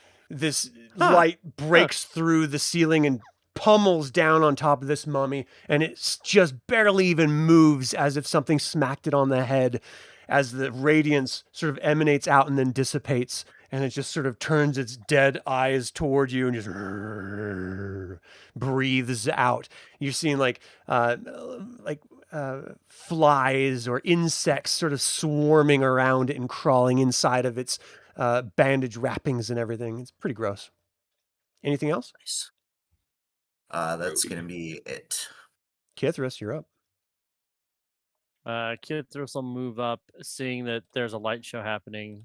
He'll pop out and go, "Here's Kithris," and he will take it. He would have said Johnny, but that's not his name. He'll take 2 swings with his halberd at this thing in the corner. It looks naughty. I guess he'll probably look at Elemier first, like that one. Okay, yeah. Don't let it touch you. Got it. Don't you see its That is charred a hair? nat 20. That hits. And so doesn't want to roll. Roll the damage. That's unfortunate. You don't do So any damage. 10 doubled to 20, and it is magical damage at this point. With the extra +1. Yep, I already factored that in. All right, so how much and total then- damage? 10. And the second one is a 22 to hit 22 hits. for an additional 7. Oh, so is 20 for the first one because it was 10 doubled to 20, and then 7 on the second one. So for a total of 27. Gotcha. So you hack at him at a distance with this halberd twice. It sort of clangs against the ceiling as you're, looking at the movement here. The ceiling is about 15 feet up, but just with your massive height and the length of a halberd, it's very hard to use a large weapon like that in any sort of underground situation. You're just banging the ceiling and then slicing down at him and doing your best. Anything else on your turn? He will keep moving in a little bit because he said don't let him touch you. So 5, 10, 15, 20, 25. Yeah, he'll get back to here, and then as a bonus action, he's gonna look over at these guys on his left and look at the cult fanatic that seems to be the leader of these guys and be like, no, stay there. And he'll put his hand up, and I need him to make what's the save here? Strength saving throw, DC 13, as I attempt to do a bonus action telekinetic shove. Yeah, I got a 14. Push him back 5 feet. Got a Yeah, 14. so nothing happens. Okay. That's it. She's like, you'll stay here forever. You will die. Gunnar, you're up. I already died here once. It sucked. What does Gunnar do? I hear all the commotion. Yeah.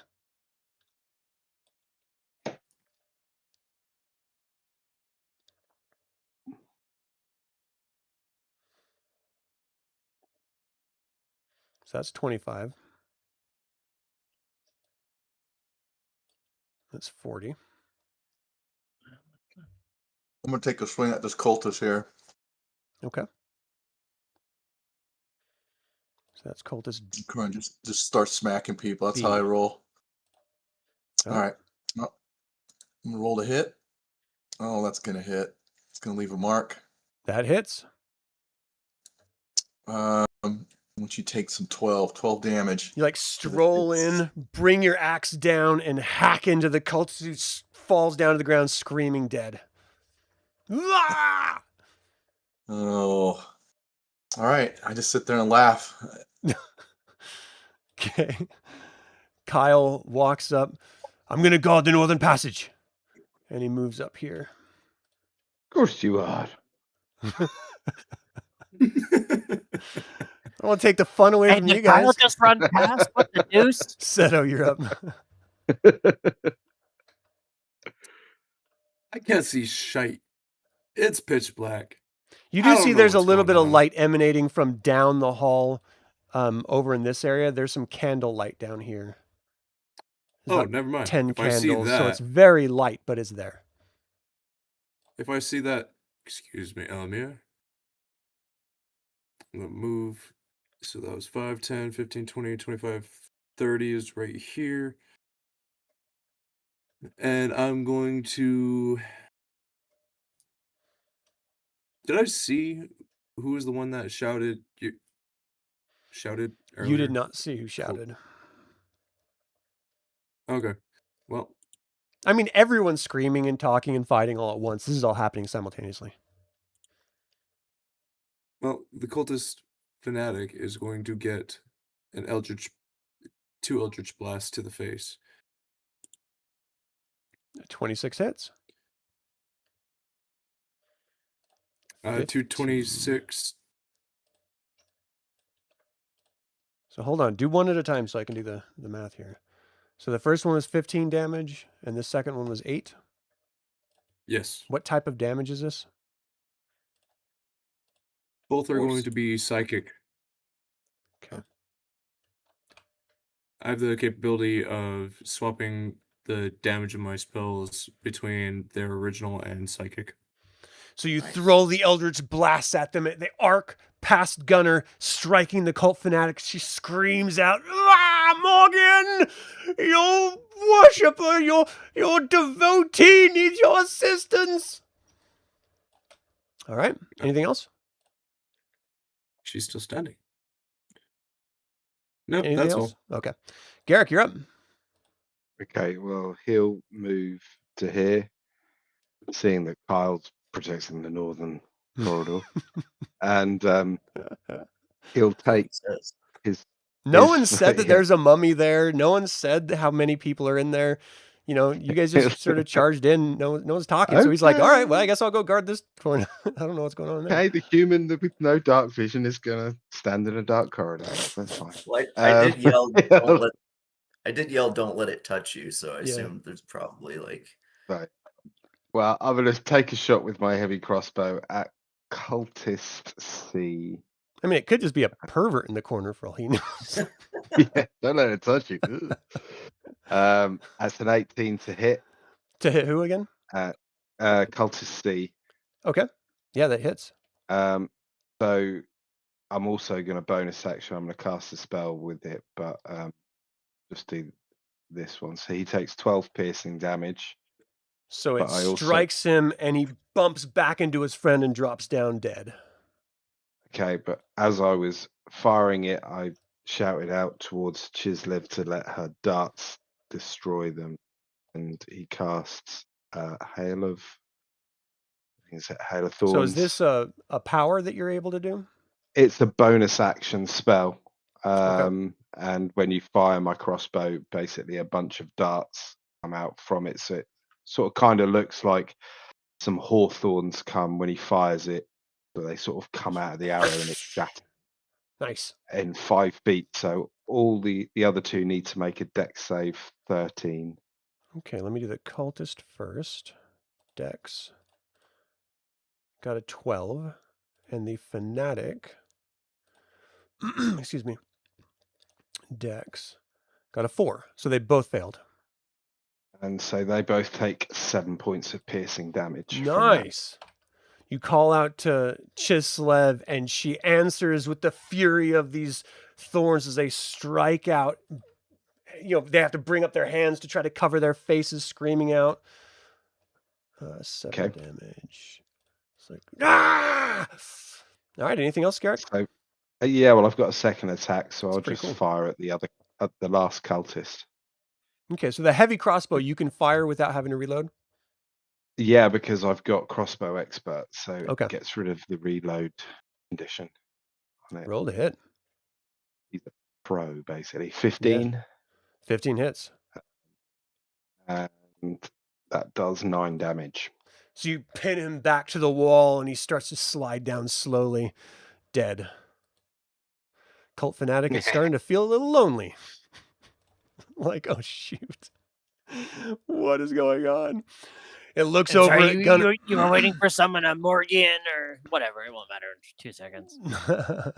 It looks over at Gunnar and tells Gunnar, "Stop where you are!" Give me a wisdom saving throw. Roll it. Come on, roll high, bud. Roll high. Oh, God.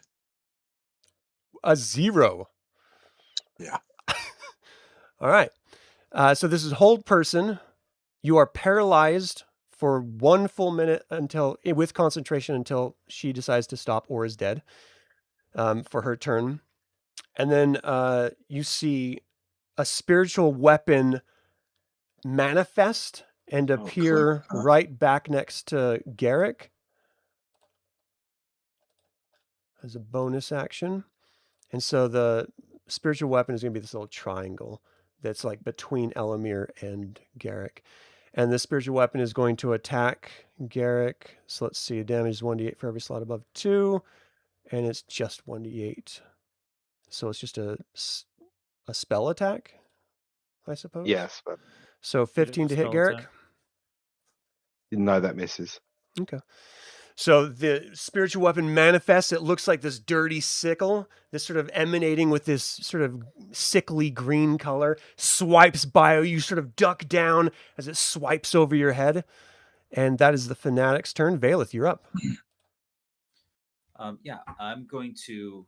I see that weapon apparate, and I'm going to try and run through its space and duck underneath it. Am I able to run through its space without? Yeah, because it's just the size of a weapon. Okay. And I look over at the cultist fanatic, and as tempted as I am to have a cleric off here, Ooh.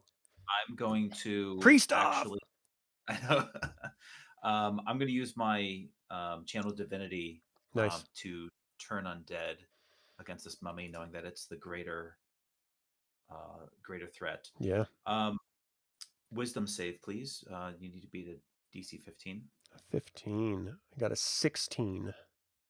Okay. You hate to see it. You call out to Syrian. Fire sort of swirls around in front of you, and the mummy doesn't seem to really recognize at all. It's hyper-focused on Elemier from that initial blast. Of course. Anything else, Valeth? No, this is a powerful undead, people. The mummy slides forward towards Elemier slowly, brings out its massive fists. It's got 2 of these rotting fists. The first one comes in, 15 to hit. Misses. You bring up your shield, it clangs against it, sort of pushing you back with the force of it. The second slow fist comes swinging by the other direction, 17 to hit. Deflect with the shield again. You bring your shield up and just sort of push the fist off, and it just looks at you. I need a saving throw versus wisdom, please, as its dreadful glare meets your eyes. Ah, shit. You are frightened until the end of the mummy's next turn. So that ostensibly just means you have disadvantage on ability checks and attack rolls while the source of fear is within line of sight, and you cannot approach and you can't willingly move closer to the source of fear. So that's kind of it. All right, Elemier. Well, since I'm I gonna just don't add a need little to move willingly closer to green. the mummy to attack it, I will make my 2 attacks. All right. You've got And, disadvantage, I mean. Yeah. So my longsword +1, first attack with it, I'm feeling okay about this. Feeling it out. That's going to be a 12 on my lowest. A 12 hits. Okay. That's going to be 8 damage, which is magical. Hmm? And I will attack you. Oh, sorry, I got to attack with disadvantage. 12. That hits, right? Yeah, 12 hits. Okay. I was just I rolled trying to first figure out by your 2 accident, rolls. and then I here. clicked it again. Yeah. Yeah, I clicked it again to do disadvantage. Gotcha. That's only going to be 6 damage. Okay. And I'm actually going to drop slicing through his corpse, and the body's just sort of shaking with the force of the slice. I'm actually going to use my Divine Smite first level to augment that attack with 2d8 radiant damage. So that's going to be +9 radiant damage. Okay. And he yells out, "Sword of Justice, guide my strike," as he hits. You see the radiant damage sort of splash around him for that second strike, and the mummy pieces are sort of falling off of it. Its flesh is just sort of flayed open. The bandages are unraveling, hitting the ground, but it's still up. Anything else on your turn? Nope. Kithris, you're up. Kithris is gonna step through and be like, "Excuse me, Seto, excuse me, Gunnar, you got this, right?" Because he has no idea that Gunnar doesn't got this. And Right. he will keep swinging at the mummy with his halberd. It's a dirty 20 to hit on the first one for 12 damage. All right, 12 hits. And the second swing is another nat 20. So hold on. Give me damage for the first swing. 12, you said? I was 12 for the first So you one. cut him down, and the body sort of crumples down into the ground, and you hear sounds emanating, sort of echoing throughout these halls, and you're not entirely sure where they're coming from. You have infravision, right? I do. So you actually see that there's 2 cultists moving back toward this direction. Okay. Can I save that second hit then and charge these guys if the mummy's down? Yeah, always do 1 hit at a time, and let me respond to that before you guys roll the second ones. Sure. So go ahead. So that's 5, 10, 15, 20, 25, 30. And then can I keep the 20 or do I need to reroll? Yeah, I'm going to have to reroll. Okay. 17. I'm trying to clear away what you see. 17 damage hits, or 17 attack roll hits. Cultist B. For 5 damage. Okay. You slice into him. He screams out, "There are enemies! Enemies in the temple! The holy temple!" You guys are so loud.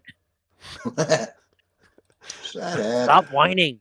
Cultist You're very A charges toward you back to here and attacks. Okay. I'm sorry, was there anything else on your turn? Nope. Okay. So he moves up, 15 to hit.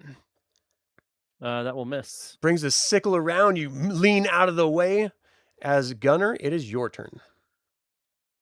Oh, you're held. Never mind. I'm held, so I So- can't do another save or anything, or No, you're just magically held until concentration Okay. ends. so So take it that Kyle quick. starts to move forward, and you hear sort of echoing through the halls, "I hear more moving! Are you all ready? Come on!" Kind of busy. He's like shouting in this. Seto, Kind you're of up. busy. So I'm going to go 5, 10, 15. And with my maul, I'm going to smash it against her torso Oh man. Roll to for hit. 11 to hit. 11 does not. She moves aside. And Morgan will save me. then for my second hit, Not from that is that. 23 to hit. You hit. That is 14 damage. All right, that's all she had left. So you strike her and throw her body against the altar, and the blood sort of seeps on top of the altar. You see this sort of sickly green light emanate. The candles that were all around the altar are sort of snuffed out from this green light, and this fury of almost like green flame shoots up to the ceiling, roiling out on the top as if it was like flames or something. And you see the effigy of the statue, which is just this cloaked figure, lean its head back and its arms sort of raise up, and this deep laugh sort of emanates out throughout the entire area. Just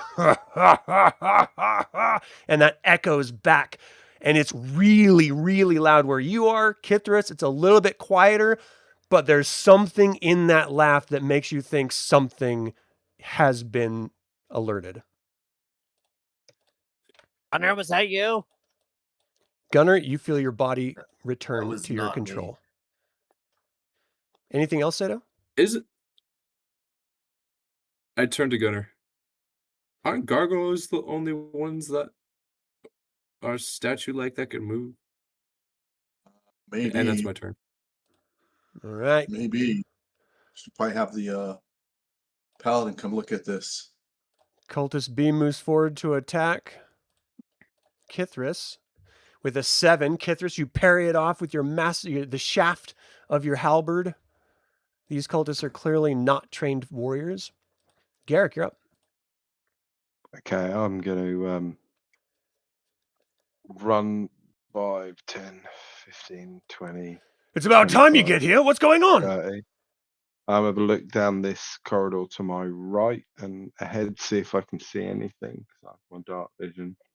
If I can't see any cultists up ahead or to my right, Oh, then I'm sorry. Let me mark your forward view.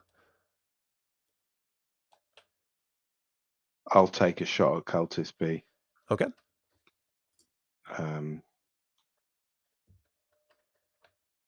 So that's a 15 to hit. It strikes him on the side. The damage is what? 12,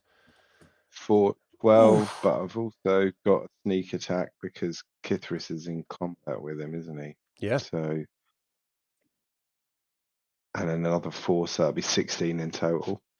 So the bolt lifts him off his feet sideways, throws him into the water, and he's dead before he hits it. His body splashes into the water. You're welcome, Kithris. Anything else, Garrick? No, that'll do. Vaelith, you're up. Seeing this room that we're in is calm, I'm going to ascend the stairs next to the cultists, and when I turn the corner and see them, I'm going to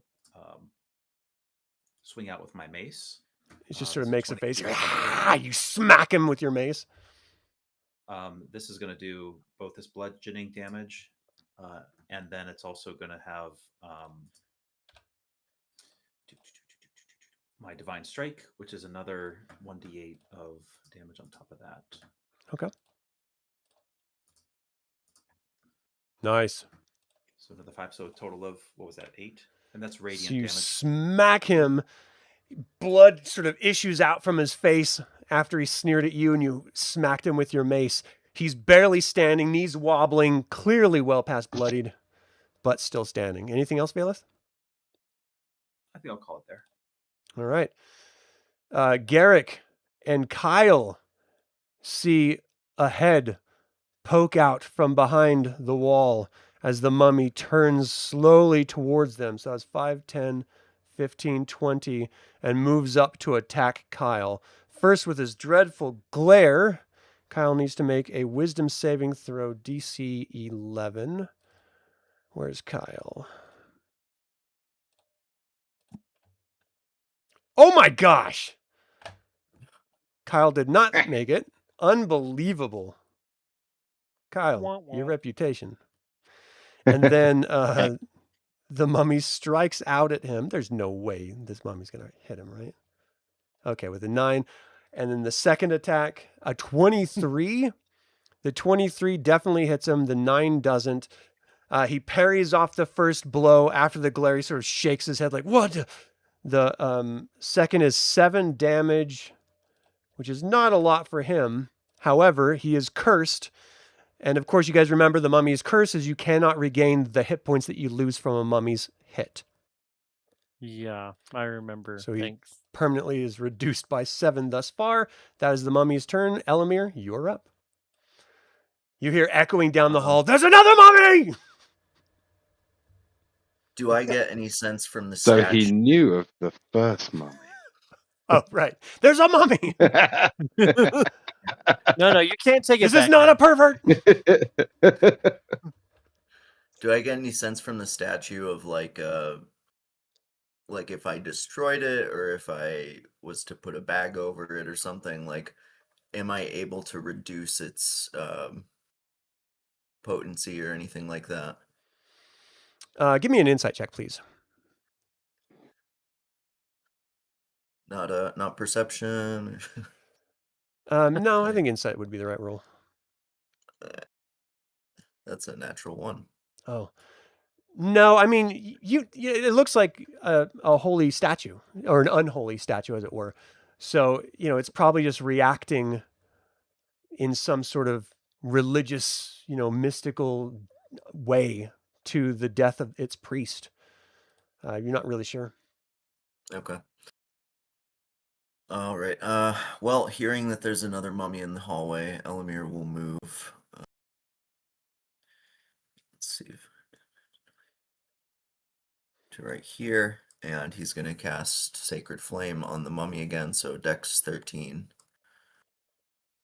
Saving throw. Oh, I'm sorry. Hold on a second. So that would not have stopped it on a miss. Okay, so never mind. I was looking at Kyle's reactions. So you struck out with what to hit? Sacred Flame, so he has to make a Dex saving throw of Dex. 13 or fail. He got a 2. Nice. You see him try to ooh, dodge, but doesn't really move. It's going to be 13 radiant damage. Nice. It worked again. That's really good. So the light sort of Kiri-Jolith, beams too. down and strikes the mummy, sort of like pushes him down a little bit, just radiant damage, illuminating the entire little area around here as well. Anything else? Nope, that's it. Kithris, you're up. I'm gonna swing at the face of this cultist here. It's a 18 to hit 18 hits. for 13 damage. 13. You completely obliterate the last one hit point he had, and he sort of slices him across his chest, and he drops down, blood oozing out of his chest. And as you're sort of like looking at him, you can see he looks like he has a bunch of pustules too. Now this is, Yeah, I'm gonna. you were surrounded by these two. You knew Gunnar and Seto ended up close to one as well. If these guys are infected with something, chances are you guys might have just caught it. What did you do, Kithris? What did I do? Listen, I was just about to compliment you and tell you how much I like you because this is really cool, and I liked how you smashed his face in. But we can talk about that later. I will take the rest of my movement 5, 10, 15, 20, 25. Can I take my second attack on this mummy? Yeah. Look, there's things to be discussed later. That's a 25 to Yeah, hit. hits. For 8 damage. Nice. You slice the mummy. It doesn't seem to react very much, just his body sort of shaking as it's hyper-focused on Kyle in the moment. Yep. All right. Then it is some more of the people in this area. So cultist C, 5, 10, 15, 20, 25, 30. Cultist D, 5, 10, 15, 20, 25, 30. And he has to rush to get there. Gunnar, you're up. All right. We didn't even check that. The throne. What the throne? What is this thing? This altar? It's like a stone altar with some candles that are flaming green that are sort of emanating and hitting the ceiling and rolling off the ceiling. So I turn to Seto. Should we take a look at this, or should we just go back up and help the group? Sounds like there's more combat up ahead. As of right now, since no one knows, even the Paladin doesn't know what this is, I think the more pressing matter is the combat. For now, at least. Okay, I'm going to move. I'm going to follow the noise.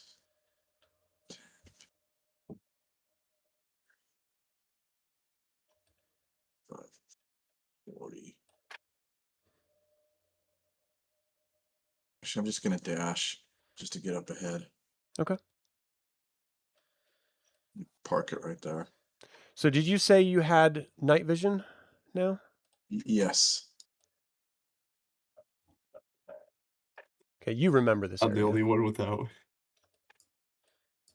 I mean, you have a lot of light illuminating the area you're in right now. Okay.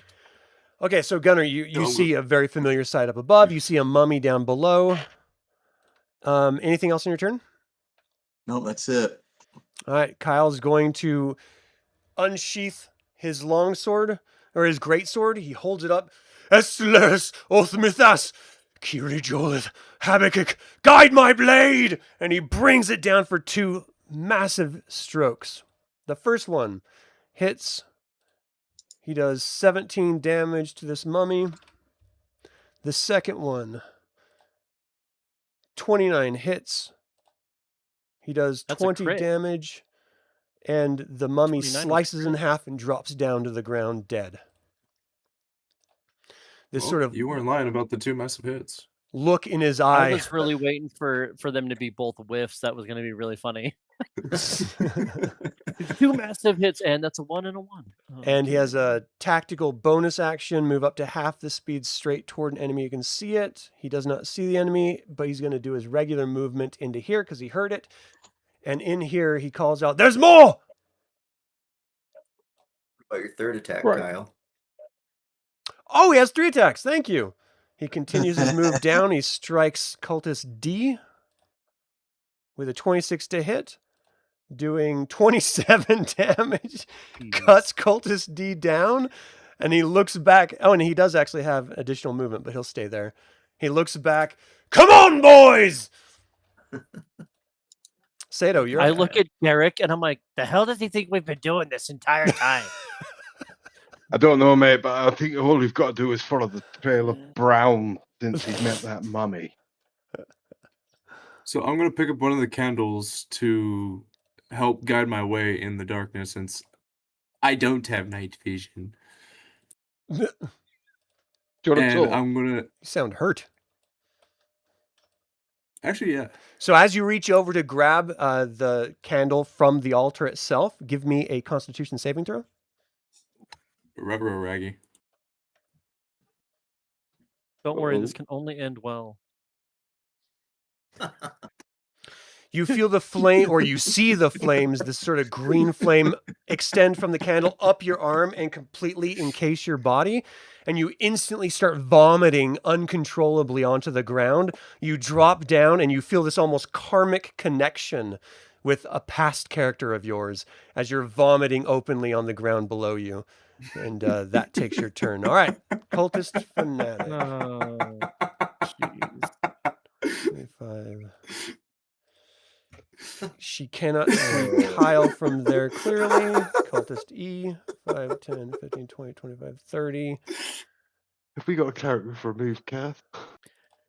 Kithris like leans back against the wall and he's like, I feel like we can step into the force. As millions of souls suddenly cried out. And were suddenly silenced. I don't know why you're laughing. It's not a good thing. Hard to laugh and vomit at the same time. Yeah. 15, 20. What kind of psychopath is Seto that he's laughing and vomiting? This cultist swings his scythe at Kyle, and Kyle easily deflects it with his sword. "Are you all coming, or I have to kill all these cultists myself?" Garrick, you're up. Okay. You hear the echoing of vomiting. It's a very distinctive sound. I think everyone knows it. I'll move away from the Splat, splat, vomiting. splat, splat, splat, splat. And laughing, apparently. Yeah. No, that And, laughing is above table. I will. I'll take a shot at Cultist A, but before I do that, I will put my. Oh, what is it? Oh God, Jesus! I'll put Hunter's Mark on it. On A? So I'll Hunter's Mark the first cultist and take a shot. Okay. So. Oh, only an 11. An 11 does not hit. So I'll So take a. I'll Shatters quickly against reload the and wall. fire another shot at him. Okay. Damn it! That's only a 10. Oh my God! I It rolled a also 1. shatters. Kyle's like, "I thought you were a seasoned veteran." Well, I was. I was. Before. All right, Bailiff. I was. Before you booed yourself because you saw a mummy. I don't want to talk about it. Bailiff. Yeah, I'm going to use my movement to get next to Kithris here, and I'm going to say to those that are within hearing range, listen, if we are swarmed by more undead, fall back to my position. I could defend against their their curses. And I'm going to observe for a moment. Do I hear anything in this hallway to the You north? hear or is- retching emanating from behind you. You hear combat emanating from before you. And give me a perception check really quick. Sure thing. It's a 19. You hear this sort of growl coming somewhere, sort of echoing throughout the cavern. Okay. And of course, the rushing of water. Amazing. I think I'm just going to use my movement, or I'm going to use my action to dash and get into this room. Everyone's abandoned Seto. Yeah, he was kind of behind me when he did that. And now I'm going to use a bonus action to summon my spiritual weapon. Okay. Where do you want I'll to summon manifest it? Cultist A, to the left of Cultist A, and it's going to make an attack at this moment. Roll to hit. Sure thing. It's a 23 to hit. Oh, yeah. You hit. And that does 7 radiant Nice. damage. What does it look like? Yeah, so it's kind of a spinning blade that's emanating flames off of it. And it's kind Nice. of just like a saw blade. Yeah. Okay. So it sort of slices into the cultist. He screams out, "Ah! There's a cleric! There's a priest!" And you hear, "I've got this covered," from behind him. All right. Anything else, Bailiff? That's it. That's my turn. Cultist B. Which one is B? That's C. That's A. B is here. So 5, 10, 15, 20 attacks Kyle. I do not think he's going to hit. No. Kyle just moves out of the way a little bit. All right, that is the bottom of the round. Let's take a break. I have to take a break. I apologize, guys. Don't mess with any of the characters or anything, of course. For all of you watching, thank you guys so much for watching. We will be back in like 10 minutes. See you shortly.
Thank you all so much for waiting. We are back. And we're in the middle of initiative. So, Elemier, top of the next round, you're up. All right. So Elemier is going to move forward.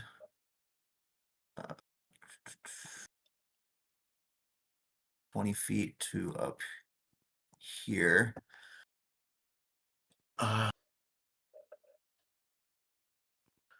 And I'll use the rest of my movement to move into the room, 15 feet. Okay. So right here. Cultist B, I will attack twice with my longsword +1. Oh, a nat 20. Nice. 27 to hit. Yeah. That's going to be 17 slashing damage. You slash him and he drops down, not even knowing you were there. You just rush in and cut him down. And I can't reach anybody else, so that's my turn. All right, Kithris, you're up.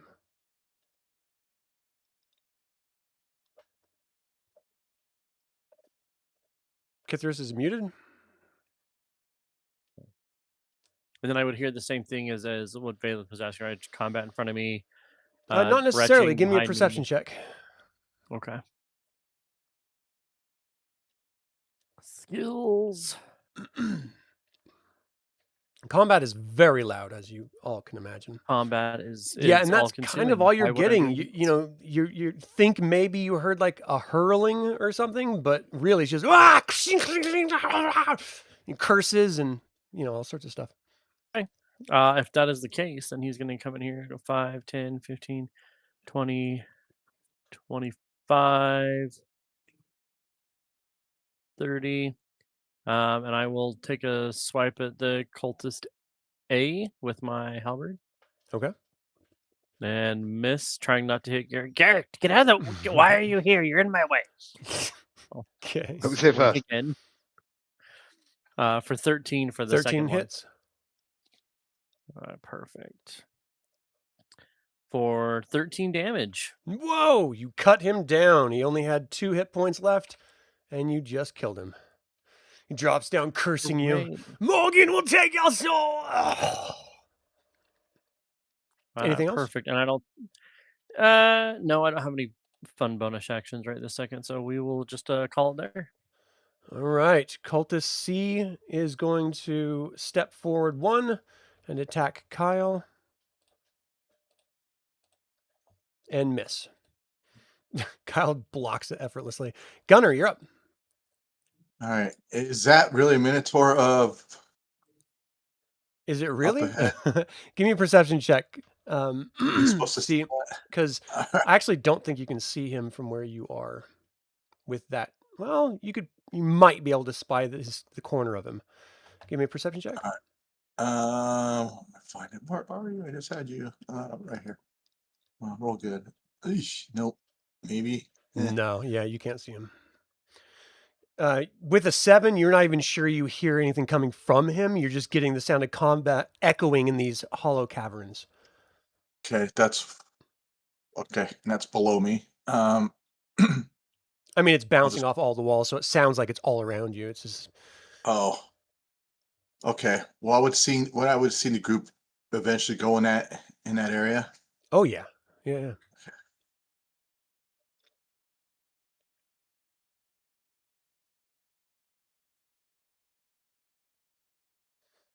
I'm gonna take a swing at Cultist C.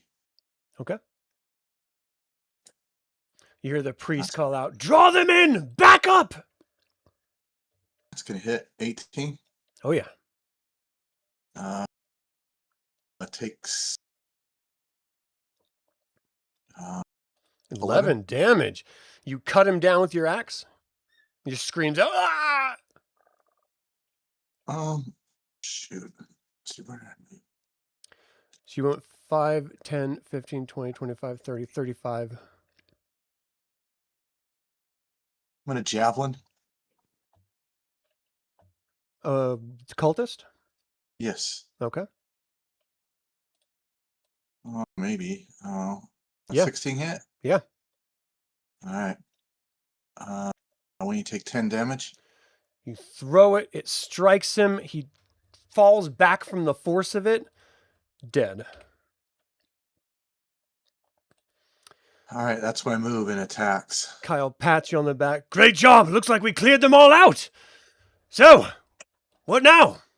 Do I still see Cultist Fanatic up ahead Yeah, with my you vision? do, but Kyle doesn't. I go, not so fast, Kyle. We got another one up ahead. I could see him through the dark. What? He peeks around the corner. Ah, you've got that. Did anyone hear that vomiting sound? Must have just been you, I- Kyle. Really? Kyle runs across the room. He's like, your companion! He's hurt! He just moved his full move. All right, This guy's Seto. Mr. Obvious, huh? You're actively vomiting on the ground. You don't feel well. The mechanic is going to be 2 levels of exhaustion for now. So go ahead and mark that, but you're up.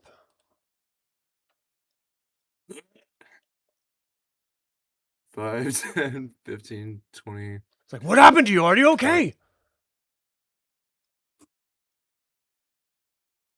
Don't touch. Don't use the fire. Okay. Perhaps you should sit down.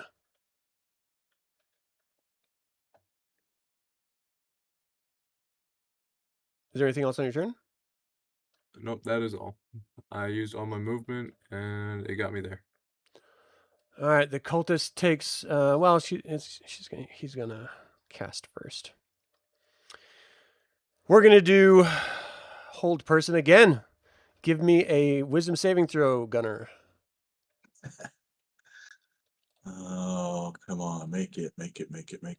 Roll high. I do not. I roll a 4. Oh my god! You are once again held in place against your will. Oh, Get a well. +2 if that helps. So I A don't 6? think. No, unfortunately not. Nope. Oh, Thank you. Actually, if I have 2 exhaustion, I wouldn't have been able to make it there. I would have been able to make it to the staircase. Okay. He's still telling you should sit down. You'll be all right. So 5, 10. Garrick, why does Gunnar keep staying around with his finger in his nose? I don't get it. It's not by choice. It's clearly a barbarian thing. He's just tired. It's how he recharges. That's what I was gonna say. Is that he plugs into recharges? And Freeze up. And 5, 10, 15. All right, Valeth, you feel a presence behind you. And as you turn your head, you see this massive minotaur poking its head down toward you. It just breathes out of its nose and just sort of swirls all around you. And you're just like, oh my god, where did this thing come from? Garrick, you're up. Can I see the Minotaur? Have I noticed it? Give me a perception check to see if you noticed it. Since there was tons of combat right in front of you up until this moment. can we get a perception check for Valeth being himself? 18. Yeah, you feel the presence, and you sort of turn around, and you barely see a form through the passage there. Okay, I'll go 5. Like, oh my gosh, 10. Elemier, you're doing 15. great. Yes. Stand there. You're doing great, Valen. And I'll take a couple of. I'll move my hunter's mark over to it because it's still going. So Yeah. I'll move it onto it, and I'll take 2 shots at it. Yeah, I mean, your hunter mark dropped when Gunnar came into the room and killed those people. But Yeah, well, it 23 stays up, hits. so this is still my next turn. All right, I'll cast it again. I've got a load of them, so Okay. 23 hit. Yeah. So that's 9 damage, and with the hunter's mark, that's an additional 4 force damage. So 19 And to I'll take 13.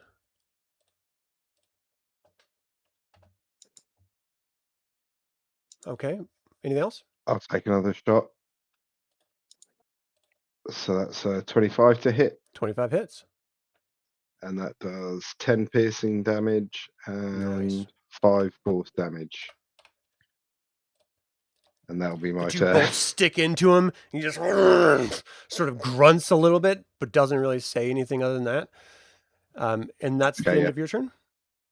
Yep, that's the end All of right, it. Valeth, you're up. Yeah, so I'm going to gesture to my flaming blade, and it's going to rise up into the air. I'm going to duck down. It's going to swing over me, and it's going to make its attack, which is 18 to hit. 18 hits. That does 9 radiant damage. And I'm going to step back on the other side of Kithris. And then Hold from on. over It's got here- reach, so it does its attack on you. 24 to hit. You take Ooh. 20 damage. 10 of that is necrotic. Oh, woof. As he just reaches through. All right, maybe I should change my tactic. It's pretty severe. I don't know, but it came up on that abyssal glaive, and that doesn't sound good. Yeah. Nope. Anything else, Valeth? Yeah, I'm gonna for my action. I'm gonna cast Guiding Bolt at 3rd level. So that's good. Oh, Jesus, that's not gonna hit. Flies and hits into the frame of the doorway. That was a big waste. That's the end of my turn. Elemier, you're up. Oh boy. Elemier is going to charge up to the Minotaur and attack him. Probably unwisely. Am I able to occupy the same space as the Yeah, I'll just spiritual move it a weapon? little bit, but yeah. Okay. Yeah, this ought to go well. So I will make 2 longsword attacks, and if I hit, I'm going to use my. The first one hits. So that hits. That's going to be 5 damage, and I'm going to use one of my channel divinity to give myself a vow of enmity. So whenever I take the attack action, I can expend 1 use of channel divinity to utter a vow of enmity against a creature. You can see within 30 feet. You have advantage against attack rolls for that creature for 1 minute. So my next attack will have advantage. Nice.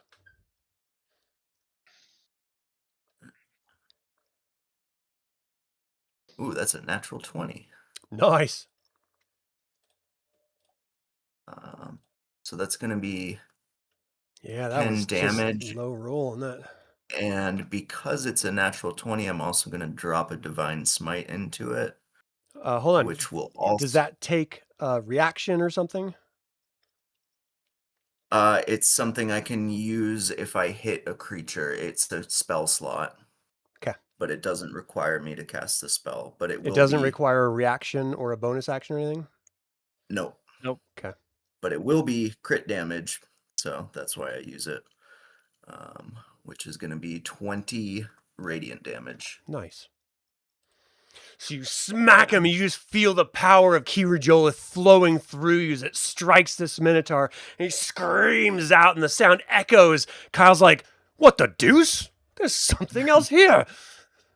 Come on, Anything Kyle. else? We got a Minotaur. That's going to be the end of my turn. Nicely done, man. Kithris, you're up.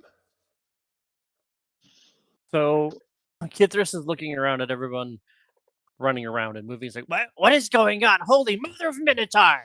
And then Gunnar's just stuck in place. Gunnar's just stuck with his finger in his nose still.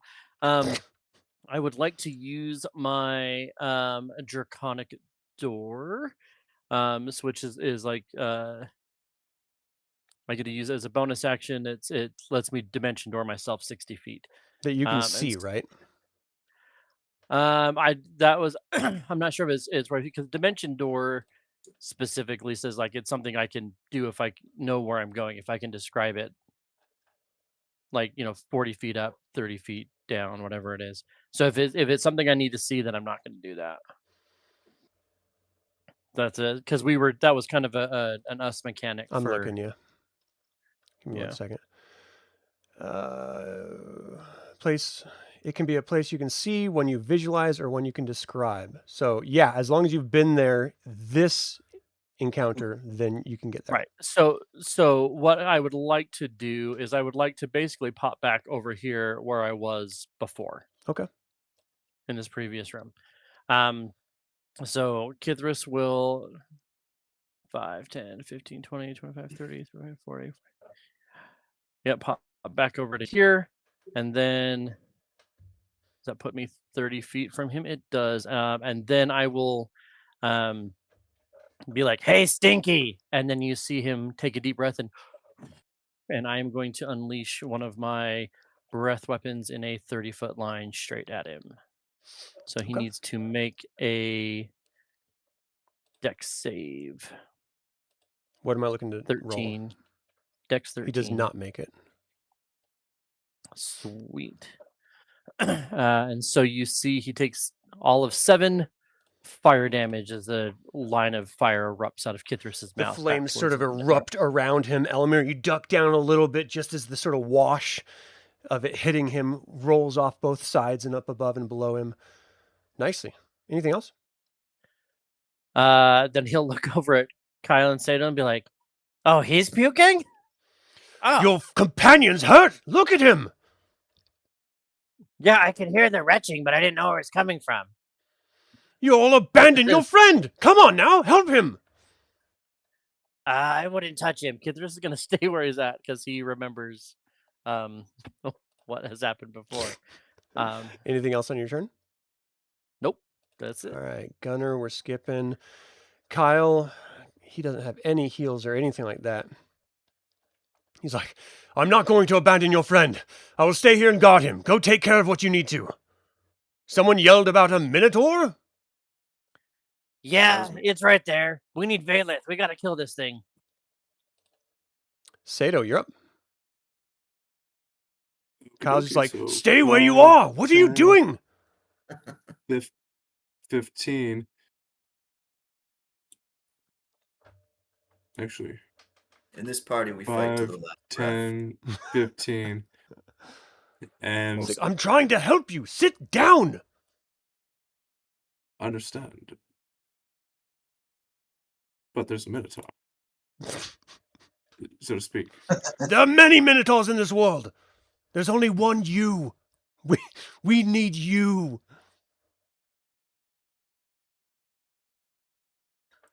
What do you do?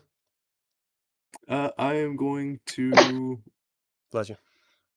aim Alright. through the doorway, since I can't see past the door frame. Oh, you're And blind fighting? I'm blind fighting. What do you try? If it's a spell, you can't target something you can't see. No, but I could hit or I could shoot in the general direction. Not if it's a spell. You have to see what you're attacking. If it's a crossbow, you can I'll just just- pull a trigger. But Eldritch Blast is just a beam. is it a ranged attack? Yeah. Okay, go ahead.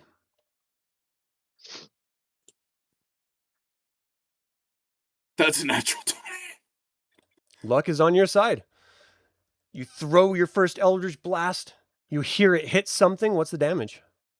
16 damage. Whoa! Elemier, you hear the chanting of mystical arcane magic, and you see light sort of emanate past, sort of glow the silhouette of the Minotaur in front of you, and it sort of lurches forward, giving a massive sort of grunt, drops down its massive knee, looks at you, and just falls down dead. Nice to have you back, Seto. He's like, I'm firmly against you using your magic when you're feeling ill. Certainly you should be sitting down. Now I can sit down. Anything else, Seto? Okay. No, after I hear I sit down. Garrick, you're up. Okay. I am going to try and sneak down Well, give me a This stealth way. check.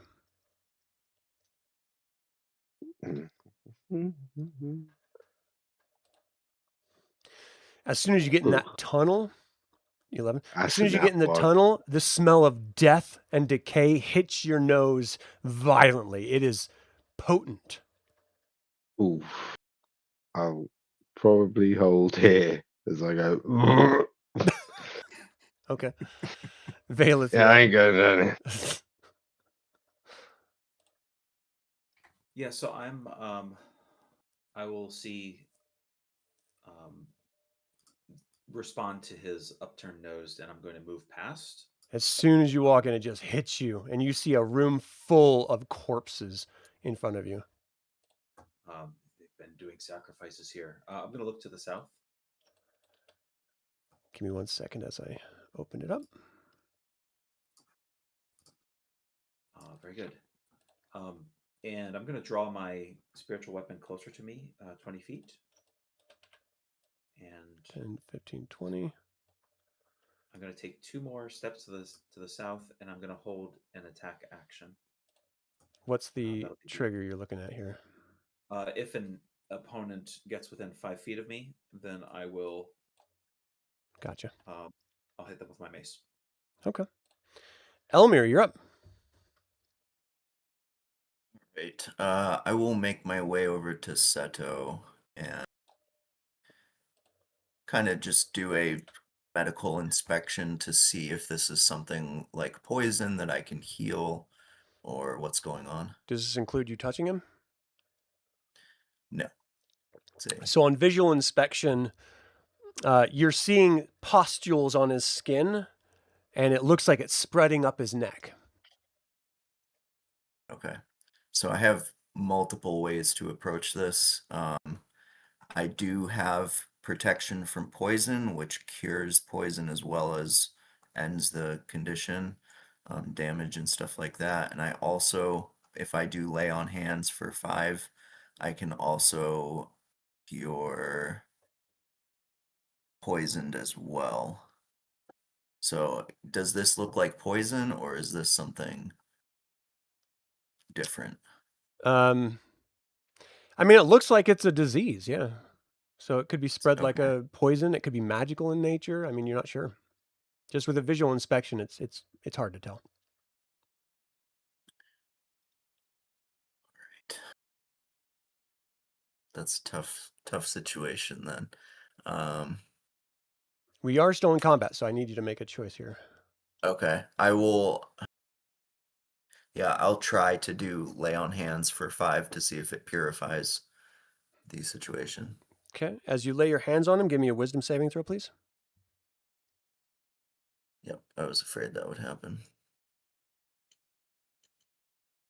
That's a 11. You instantly see the spreading disease pass onto your hands as you cure him of poison. It sort of emanates across his body, and you don't feel any effect resolved at all, Seto. You still feel ill. And Elemier, you are feeling the urge to just vomit up uncontrollably, just as this sort of pustule starts spreading on your arms and stuff. Kyle is just open-eyed, like, "Oh my lord, Kiri-Jolith, help us!" And give me a Constitution check to see if you just start violently puking. It's gonna Look be away! Don't puke on me. You instantly just vomit all over Seto. just violently. You have 2 exhaustion conditions from this disease. Oh boy. Kithris, you're up. So it's like Evil Dead right here. These people are just vomiting everywhere. But I know I Kithris, look atrocious, but you don't need to vomit. Kithris has seen this before, right? Yeah. Yeah. He's like, yeah, stop touching each other. Jeez. I'm going to go get Valeth. I think he's the only one that can help. And I'm going to take the long way around. Yeah, that's a good I'm gonna choice. Dash 5, 10, 15, 20, 25, 30, 35, 40, 45, 50, 55, 60. And he's like, Valeth, help! He's just yelling as he runs down the hall. You just hear echoing of Valeth throughout the cavern now. I'm sorry to say, Gunnar, you are still held. Kyle is just sort of standing like, oh, I don't want to touch, but I want to help you. Don't do it. The last thing I told him before I left the room was, "Don't touch anything." He's like, I will stand here and guard. If any enemies come, I will deal with them. Seto, what do Take you a do? step. You're reacting to the vomiting on you to vomit back on him? Are you going to do anything else on your turn? Yeah. I just polished my armor. But that's all. Well, guess what? You're gonna do it again, big boy. So, Seto? There's a river there. No, that's all. That's all I do. All right, the fanatic looks over at Valeth. Your god has no power here. Kneel before Morgion. And he uses command. So I just need, I believe it's a wisdom saving throw. Let me just look really quick. Yeah, it's a wisdom saving throw, please. Oh yeah, I did great. Oh my so gosh. for one- All right, so you drop down and go into the prone grovel position. And he just grins. That's right. That's right. Grovel. Let's see, how long does this last? I think it's just Instantaneous. Yeah, that's it. He's just enjoying the look. All right, that's his turn. Garrick, you're up. You hear Valeth vomiting and then kneel before me. Okay, well, I'm gonna run to Vader's side, see him kneeling on the ground, go, what the hell are you doing? Put my hunter's mark on the cultist fanatic. And I'm going to take a couple of shots at him. You're next. Morgion's power is insurmountable. It isn't from Chislev. So that's 18 to hit. He's all insurmountable. You strike him with your crossbow. And that does 11 points of piercing damage and 2 points of force damage. If he's still up, I'll take another he shot. is. Yeah. He strikes and hits back against the wall behind him. And I hit on a 26. Oh, yeah. And do another 5 points of piercing damage and another 2 points of force damage. Okay. So you hit him twice. He sort of falls back. Ugh! Don't worry. Your time is coming. Anything else on your Chislev turn? says hi. No, that's it. All right, Valeth, you are just prone right now. It'll take half your move to stand up. Yep, I'll do that. I'll draw my spiritual weapon 20 feet closer. Let's put it here. Yeah. And there were no other lingering effects to their command. Is Nope. that correct? Okay. All right. Yeah, I am going to go with. I'll go with firebolt across the room. I don't want to get closer to this person. It's going to be a 17 to hit. Hits. It's going to be 9 flaming damage. The flame of Syrian arcs toward him and strikes him, ignites his sleeves on fire. He starts screaming as he's patting it out. And that'll be the end of my turn. All right, Elemier, you're up. Right. So my movement, if you're 2 levels exhaustion, what does that do? Minus 10 feet. Okay. It's 5. You Yeah, lose 10 movement feet. Okay. five times your exhaustion level. Yep, I see it now. All right, so I can still move 25 feet. And then the -4 to all your D20 rolls. I will move to there, and then Kithras, you I see him walk in will- front of you, just, looking ill. I will dash another 25 feet. Kithras like stops short. He's running through the hall and sees Elemier. He's like, "Whoa, oh, buddy!" Jesus. Nothing is safe. Nothing is sacred. Holy shit. You hear Kyle just from down the hall. Don't go! What are you doing? And that's the end of my turn. Kithris, you're up. Kithris, like, carefully. 5, 10, 15, 20, 25, 30. No, he'll stay back here. Be like, Elemier, stop it. Valeth, we need your help. They're diseased. and then, yeah, he's not willing to go past Elemier. He is familiar with this disease and saw what it did before, so I don't think he's doing anything else. Like, he has his halberd out, and like he'll, I guess, ready in action to stab a cultist if they come within range, but he's not trying to run past Elemier. Okay. Gunnar, as Valeth and Garrick were in there attacking, you feel your control of your body return to you. It is your turn. I'm sorry, Gunnar. I meant. Trying to get connection back here. 1 second. I lost it.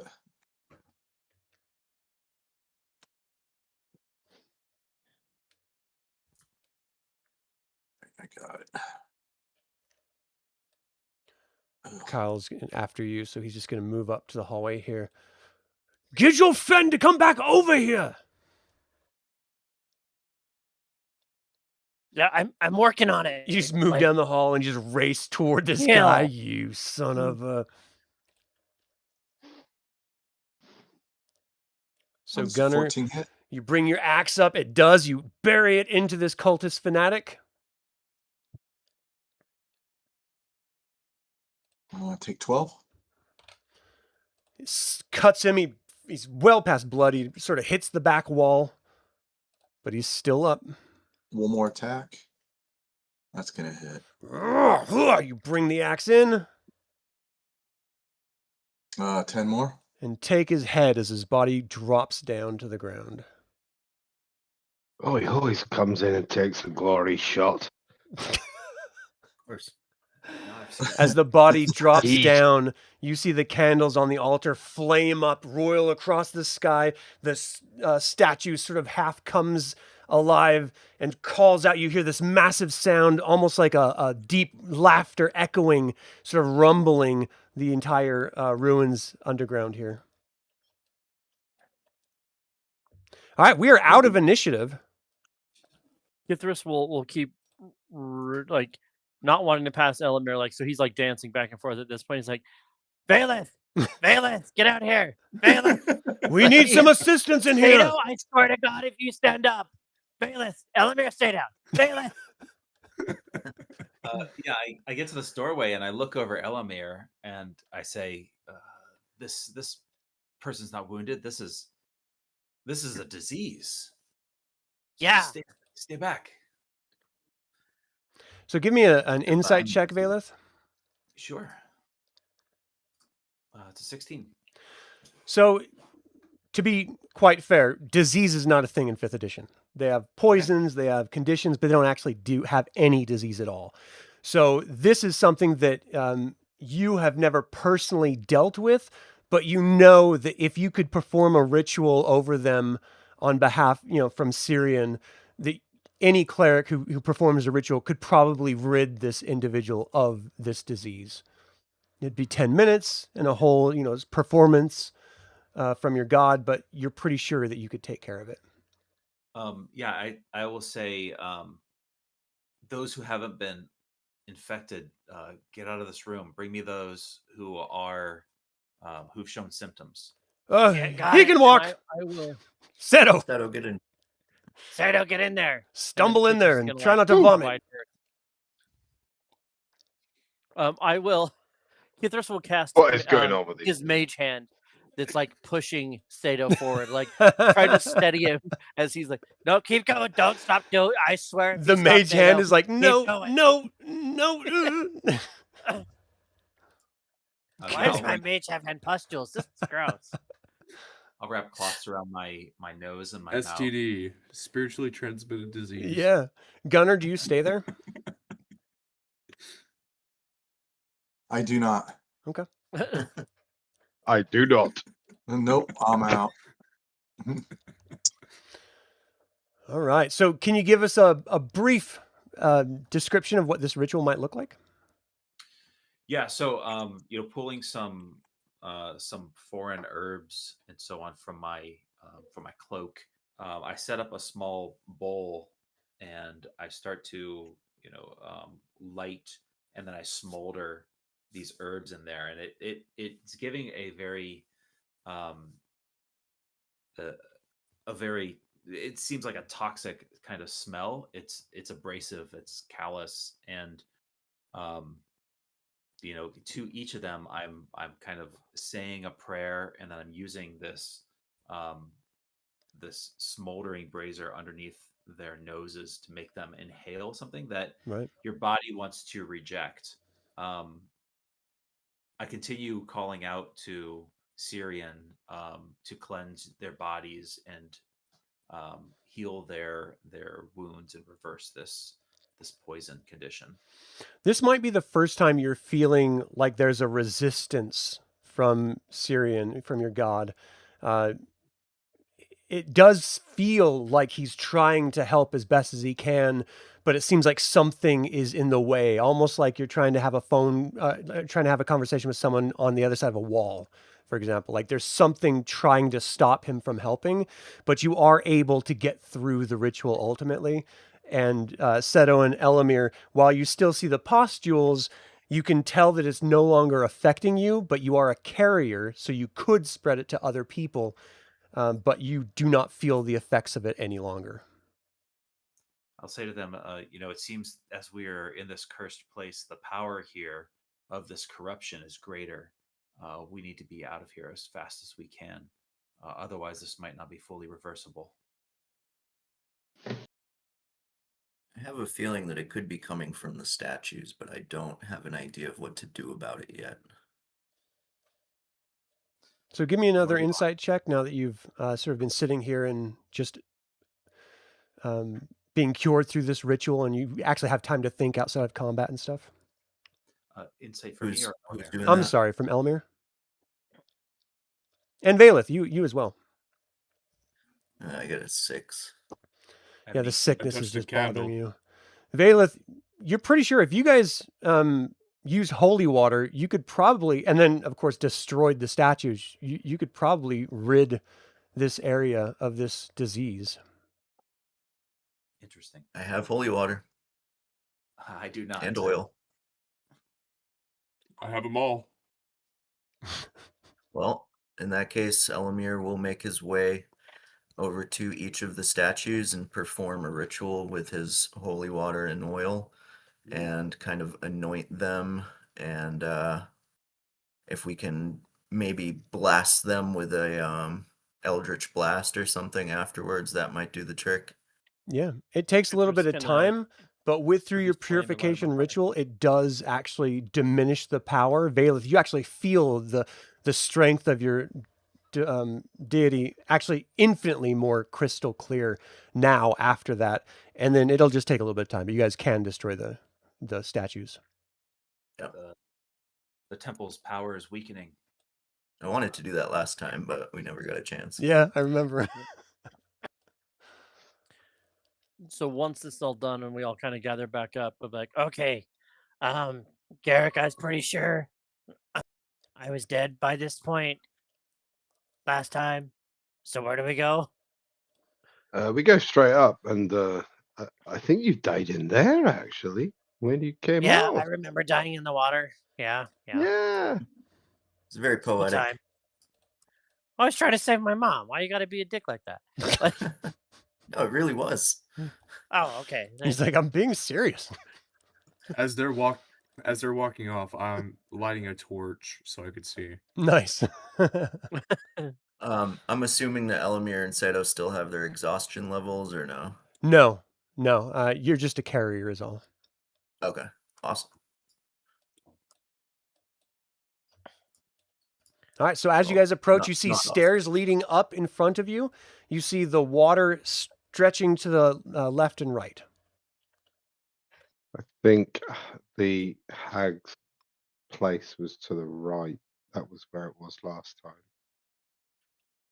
Okay. So I mean, We'll start making our way to the right then.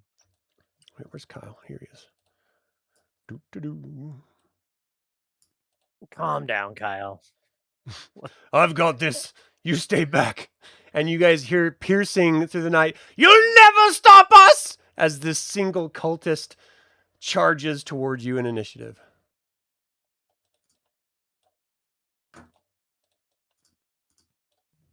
Dirty 20. Hold on. I'm trying to... 24. All right, so Garrick had a 24, Kithris had a just bolt 20. through the eye, Elemier, Garrick. what'd you have? And let's get this going. What did Elemier have? 16. 16, perfect, thank you. And then Gunnar? 24. Nice. And Seto? 11. And Valeth? 22. Nice. All right, Garrick, you're up. Okay, I'm gonna You'll never stop Move us, up. die! move up to here. I'll Hunter's mark the cultists and take a couple of shots in. Sorry, I hit the wrong button. All right, go ahead. 17 to hit Hits. for 5 piercing damage and 1 force damage. And then his second shot. Strikes him, he spins to the side. Ah! Morgion! Hits. 25 to hit. So that's 10 piercing damage. And he stumbles down some unseen stairs dead. Wicked. Dead. I'm really concerned that we all rolled like above a 20 on initiative here, and this is like a random single cultist. I know. My first good initiative. Yeah. There's down, but do we want to check out the rest of this floor just in case? I mean, you think we set up should. here. Kithris will start heading up this way and seeing if we can peek around the corner. You know what Elemier wanted to do was to search the Minotaur before we moved on. Oh, really? There probably would have been time to do all that So- while we were. You search at the Minotaur, and you can see... Where's the Minotaur? Hold on one second. Mentor should be in the doorway. Yeah. No, I'm looking at my notes. That great axe he was wielding is just pristine looking, and that's kind of the only thing. Oh, I'm sorry. Do I You sense actually any see there's a necklace with an eyeball on it hanging from his neck, and the great axe is sort of this gleaming look. Yeah, I would like to take the necklace for sure, Gunnar, do you need a new axe? and just kind of Sure. wrap it in a cloth Mhm. before I touch it. And then also, does the axe have any sort of negative energy coming from it that I can sense? Can't really Like a tell. curse? I mean, touching it would be the tell. Yeah. What do you guys think about this axe here? I'll take it. Yeah, no, the last weapon I picked up was naughty, so I'm good. Thanks, though. I mean, if you want it, you can grab it. I can't use it, so like I'm good on that, but I'm not gonna Plus, touch it. does your axe do this? And like he takes his halberd and is like As the flame from Vela's spell is still on, he's like, doesn't do this, does it? I need to get a halberd and some plate armor soon. But anyway. Yeah. Grab the axe if you want it. Just the eyeball necklace and that's it. Is it like a person's eyeball? It looks like it definitely looks like it's magically enchanted, but it was carved. Yeah, I would like to take that. Okay. You got detect magic or anything, or for the axe? I don't personally know. So you pick up the axe, Gunnar. Yes. All right. It feels pretty good in your hands. Ooh. Nice. All right. So Seto, Valeth, Kithris, what are you guys doing?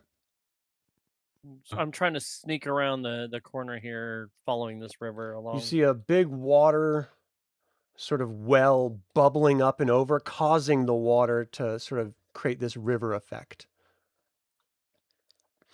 Oh, hey, boys. As you get close to it, we need some initiative because out of it bursts a spirit naga. Yep. See, we wasted all those good rolls on the last one. Yikes. Yeah. This is one of those you could have just passed. This is a choice. So don't blame me when stuff happens. All right, Garrick, what's your initiative? We like fighting. 13. I'm just looking at the clock is all. You said 13? Yeah. Okay. Gunnar? 23. Did I add everyone? 1, 2, 3, 4, 5. Who am I missing? I'm way down at the bottom because I was searching the Minotaur. Oh, but, right. Okay, let me add you. Sorry. Elemier, what was your initiative? Kyle's hanging out. 21. And then Gunnar had 23. Kithris? I had a big old 9. 9. And Seto? 11. And Valeth? 6. And I think Elemier would have moved up with the group after searching the Minotaur because Gunnar did, and he grabbed the axe. So. Yeah, you could be next to Kyle where Gunnar was, or where Gunnar is now if you want. I don't care. All right, so what do? You hear water breach, sort of like sort of splash all around. You just hear because that's exactly what water spirit nagas sound like. Elemier is going to rush forward. You can get to, I think, right about here. And let's see. I think I'm just going to make a Sacred Flame attack against it. So it has to make a Dex saving throw of 13. Oh, yeah. Is there a little sign anywhere around the pool that says adopt a spirit naga today and we can just keep him as a pet, move on? It says don't feed the spirit naga. It saved? Yeah. Yeah, I assume it's probably pretty dexterous. Okay. Oh, I'm sorry. I thought I was it's rolling like- for you so you guys could see. It was a 26. Yeah. Okay. Yeah, that's it. That's all I got. All right. Where's Kyle? Why are we not heading down? Clearly, evil is down below, right? Evil's right Yeah, here. and up above. Where? We like to. You could have spoke up like 5 minutes ago. We were all following the... What's going on? He can't see any of that. There's a huge wall in his way. Kyle, we always 100% the dungeons. Don't you know this by now? What are you doing? What are you fighting? No one said anything. Spirit Naga. I've snake. got to save your tails again. 30, 5, 10, 15, 20, 25, 30. That's as far as you can get. Come at me! Estules Orthmitha, Spirit Naga! Gunnar, you're up. 5. Rawr.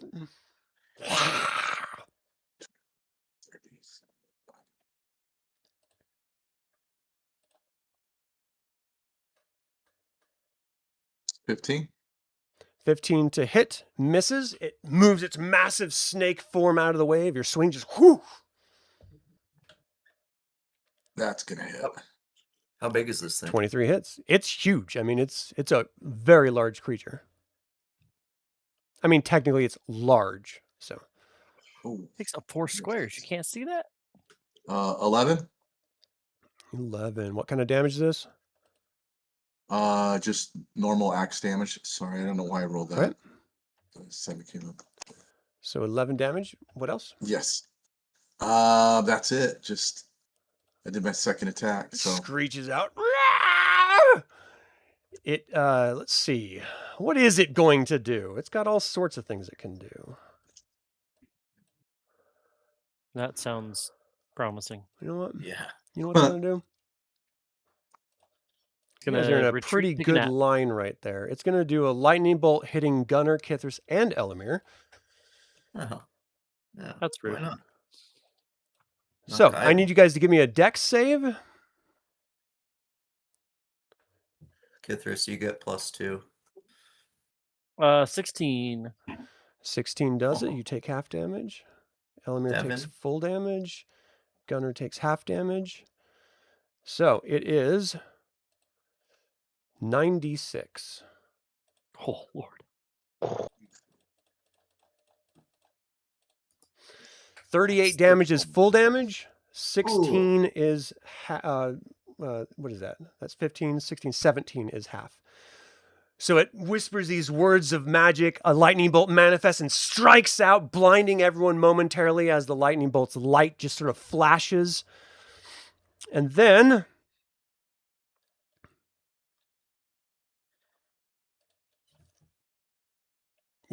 Gunnar, give me an opportunity attack as it moves back.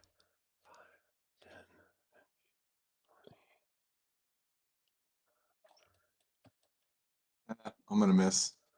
They always 8, do yeah. that. All right, you see it just swirl through the water and move. Garrick, you're up. So he Gunnar, just how hold. deep is the water? So Yeah. where Gunnar is, it's about chest high. Kyle is he's in there too, so he's about chest high. Where you guys are, you're about calf. Let's get out and go towards the stairs, guys. So just chase the creature down. We cannot leave this beast. You awoke it from slumber. Okay. So I'm going to go 5, 10, 15, 25, 30. I assume I can't see it down the corridor now. What is your vision distance here? 60 5, 10, foot. 15, 20, 25, 30, 35, 40, 45, 50. Nope, you see the edge of that darkness. Okay, then I will go and I will use my I'll sprint 5, 10. I'll go to there. Okay. And wait around the So corner. 5, 10, 15, With my back. 20. So sort of like pointing the direction that you're seeing. Well, you can't even see all the way back there since that's in Yeah. the way. That's okay. That's All my right, turn. Seto, you're up. Okay. I saw it vanish from the top, and Oops. with logical reasoning of seeing Kithris and Elemier appearing right there from the side, I'm going to assume this bottom left path will wrap around as well. And I'm going to go down here, so that's 5, 10, 15, 20, 25, 30 right there. Okay. And I will dash 5, 10, 15, 20, 25, 30. All right. It's in here! Do I have anything that I could do for a bonus action?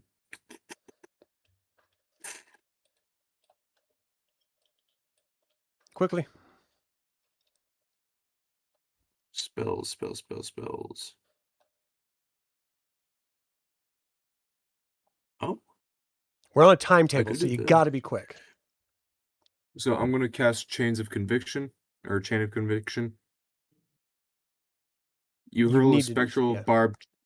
You hurl a spectral barbed chain at a creature that you could see within range. Range is 30 feet. The target makes a strength saving throw. On a failed save, the target takes 2d6 force damage, is pulled up to 30 feet towards you, What's the and is DC? bound by the DC is...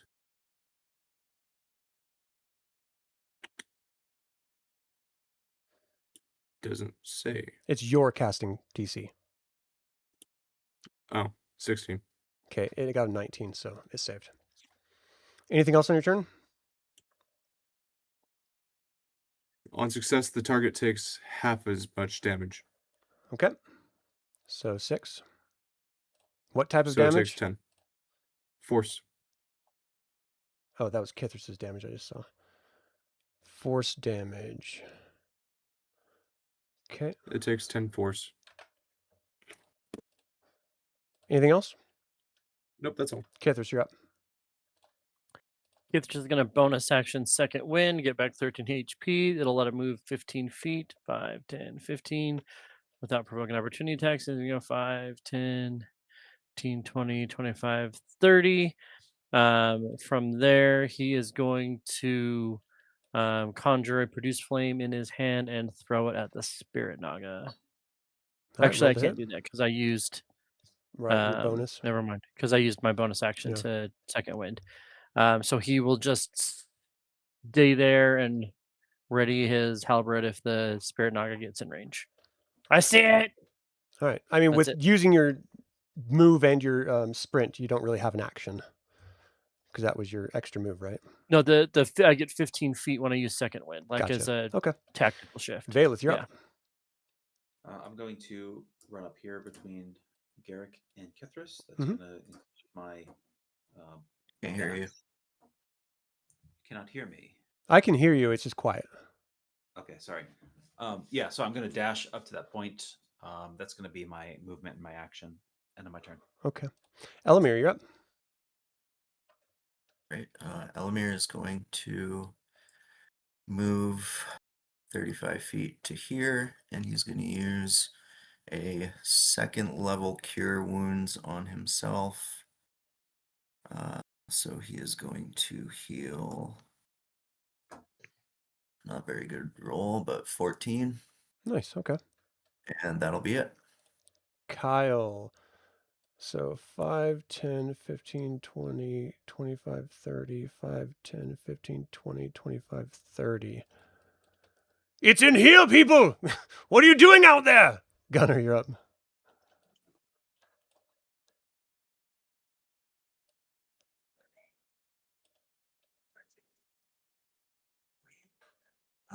And javelin. Okay, roll to hit. Is that hit at 23? 23 does hit, yes. Why do you take 7 for the first attack? Second attack. Oh, maybe not. 14. 14 to hit misses. All right. So you throw your second javelin, it clatters against the cavern wall. Anything else? I'll do. All right, the Spirit Naga. Does it have reach? It does have reach. So it's going to move forward to here. It's got 3 attacks. So the Would that trigger my opportunity, my prepared attack? with My your halberd? halberd, go ahead.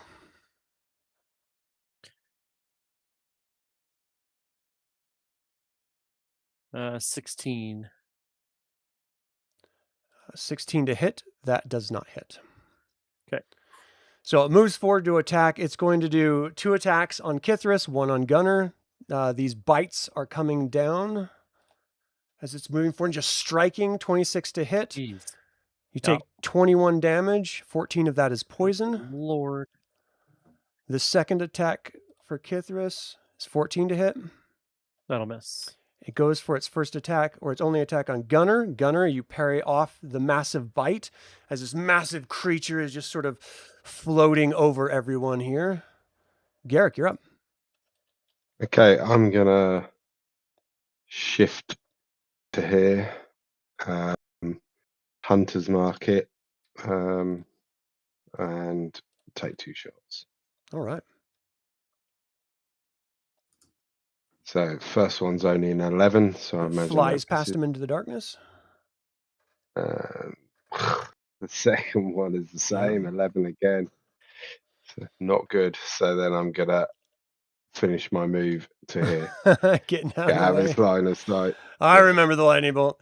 All right, Seto, you're up. Exactly. Oh, Okay. a nice line there. 5, 10, 15.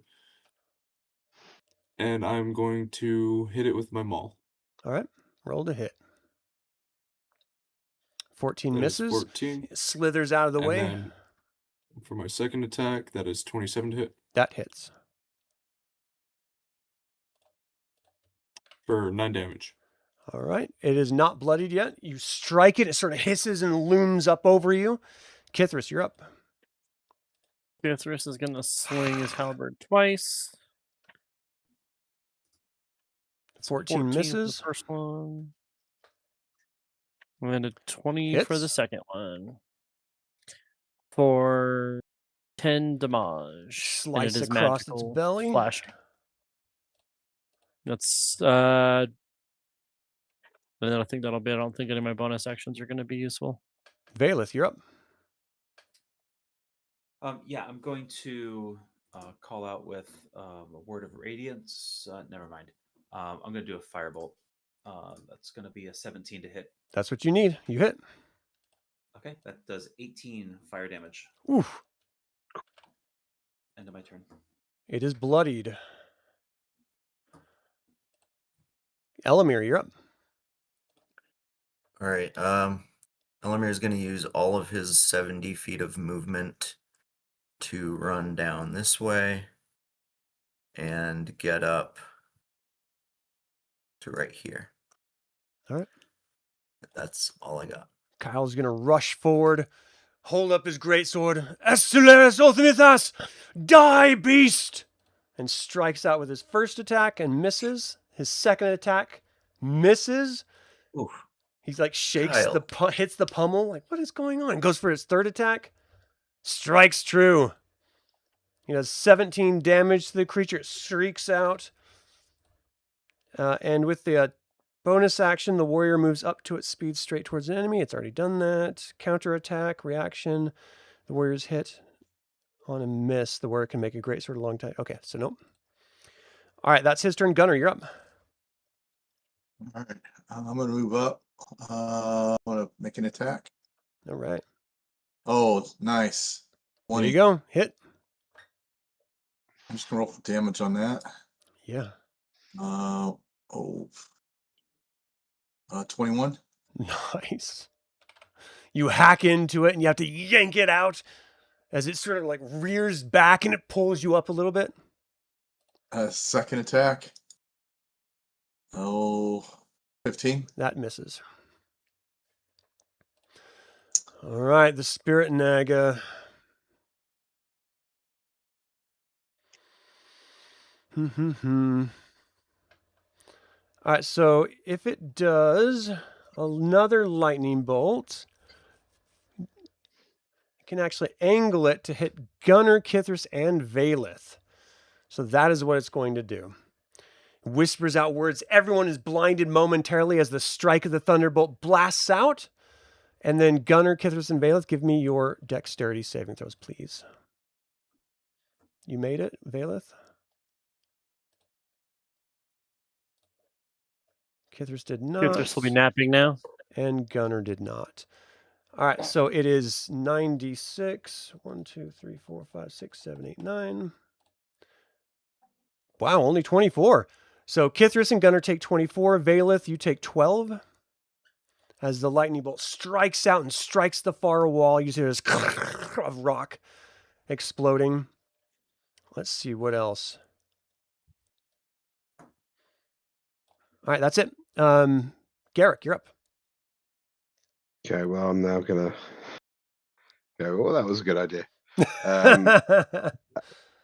And that's why I did that. And it's going to take 2 shots. 17. That's what you need. You hit. So that's 5 from, 9 piercing damage, 2 force damage, and I'll get a sneak attack. Screams 'cause there's out. people in hand to hand with it. And that's another 1 piercing damage on the sneak attack. Okay. And it'll take a second shot. Oh, that misses. Second shot goes wide. 40. Yep. And then he'll move position again. Seto, you're up. Yeah. Okay. I'm going to hit it twice with my maul. First one misses. Nope. Sort of moves to the 17 to side. hit. You just whiff right into air. The second one, that's what you need to hit. You bring it home. 10 10 damage. Nicely done. It screams out, sort of arches and spins its body over, its head looking down at you. Anything else? Nope, that is all. Kithris, you're up. Kithris is going to swing once with the halberd. That's going to be 24 to hit. Hits. 4 or 5 damage. And then the second one, 23 to Hits. hit. And that'll be 12 damage. And then I'm going to go ahead and pump a psionic strike into that by spending Don't a bother. psionic Don't die. bother. Don't bother. Cool. So you strike that second time, and it sort of screams out, rise, smashes against the wall. You see rocks start to fall down and splash into the water, sort of obscuring everyone's vision momentarily as his body sort of like drifts into like different ethereal pieces and swarms into the water itself and dissipates. You have a feeling it's not actually dead. Okay, we should probably move. Ow. There's Sounds like- sticks a finger in a lightning bolt hole. Perhaps we should go face what we came here for and not be deviated, huh? Can we get rid of this Okay. tile guy yet? It's ridiculous. I really want to kill this thing, not for any other reason. Hey, Valeth, buddy, could you help me out a little bit? Did we explore this top right area at all? I No. swear, if you go explore the top right, I will shoot you. As I have 11 hit points left. We can heal you. We'll explore it on the way out. Fine. Yeah, If there's I'm, treasure there, we'll get it on the way out. I'm down half. And the legendary sword was never found. Because Yep. We can get it on the way out. All right, do you guys go as down? the temple collapses. Can I get healing first? Yeah, No, it's I- gonna collapse. Yep. Hey, I'll take what I can get. That brings me up to an even 20. I love it. Okay. Kithris, I'm gonna use lay on hands on you, and I'll give you 10 more. Okay. Kithris, give me a saving throw versus wisdom. Oh, no. Remember, Elemier and Seto are carriers. I'm sorry. You I instantly think I start would've remembered vomiting, to- and you have 2 exhaustion levels. I think I would have remembered not to do that though. Like, I mean, but you didn't. would, but my character would. Give me an insight check. Okay, 17. You remember not to do that. You're like, I can heal my hands. Nope. Okay. Nope. All right. Okay, because, yeah, that was gonna be rough. Never mind. Okay, yeah, no, don't. And touch. Nope, bad touch. Sorry. All I right, let's go forgot. downstairs. We all go downstairs. All right. We've Initiative. got 30 minutes to do this, boys. Let's go. Oh, this looks lovely. Yeah. It's something. All right, Elemier, what's your initiative? We just rolled new initiative. Yeah. Be a 14. Nice. Garrick. So I'm hot tonight. I rolled another 20. Mine's 10. Gunnar got a 20. Well, I got a 25. So sorry. So I'm not rolling another 25. natural 20. Kithris. Nice roll. 20. Seto. Initiative, you said? Yeah.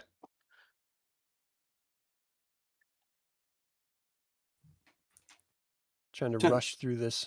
10, and then Valeth. 21. All right. All right, you guys walk into a room. You hear chanting and moaning from off to your, that's your right. You can see that there's cultists working on a corpse laying flat, and they're sort of chanting. On your left, you see there's a gnome and a kender in a cage with 2 cultists sort of chanting in front of them, and they're just sort of weeping in despair and crying. As you walk in, they both sort of sprout up like, oh, over here, help us out, let us get out of here. You see these 2 Nothics sort of crane their abyssal heads around and look at you. It's like this big eye, basically, staring at you. These cultists turn around, and Jakku at the top, and behind her a swirling portal.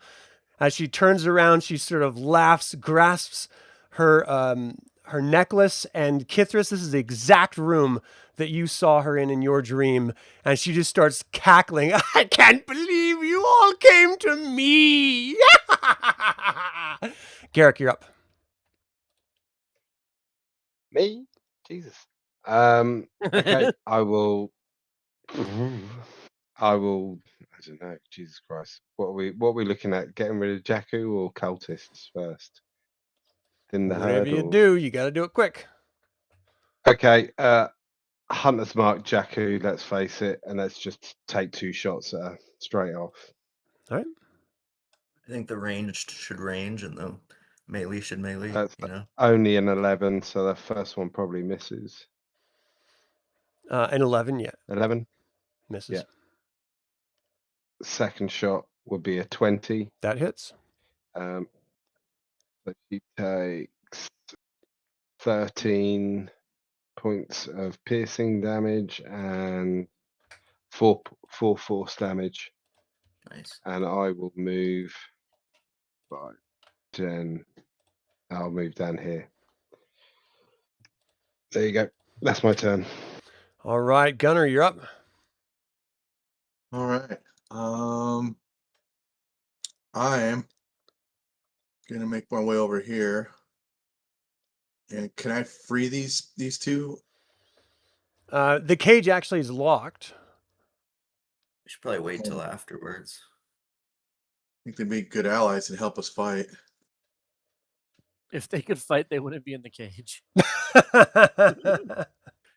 So they got captured. I mean, they are in cage. Maximum damage. What are you gonna do?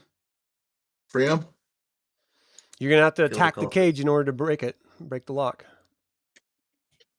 Kill All the right. cultist. Kill cultists? Alright. I'll just take out this cultist here. All right, try to stay in the squares, just for positioning. Oh, sorry. Alright. Better. All right, Alright. roll to hit. Oh, that's gonna be a miss. 9. Yeah, that does miss, unfortunately. Alright, second one. Jeez, there goes all my rolls. Oof. It's whiffing. 1, 2. All right. Scree, the little gnome is screaming out, "Oh my God, I don't want to be here anymore. They're going to kill me. I said I'm going to make this monster. I don't want to be here." Just sort of squealing on. Valeth, you're up. Yeah, I'm going to move to between those 2 cultists, and I'm going to cast Spiritual Guardians at 4th level. And trigger that to start to swirl around us. They need to make a wisdom save of DC 15. What's the range on that so I can draw it? 15 feet, please. 15 diameter or radius? Radius. Okay, so that's 15. And I'm going to exclude all of my party and Scree and Greta from that. All right, so Cultist A, what's the roll again? Wisdom save versus 15. Cultist A, wisdom. Does not make it. What happens? 22 damage. He gets torn up by the spirits, completely eviscerated. Cultist B, wisdom. 19. Okay, that's a success. That'll be half damage. So he is tore up by the spirits as they're swirling all around you.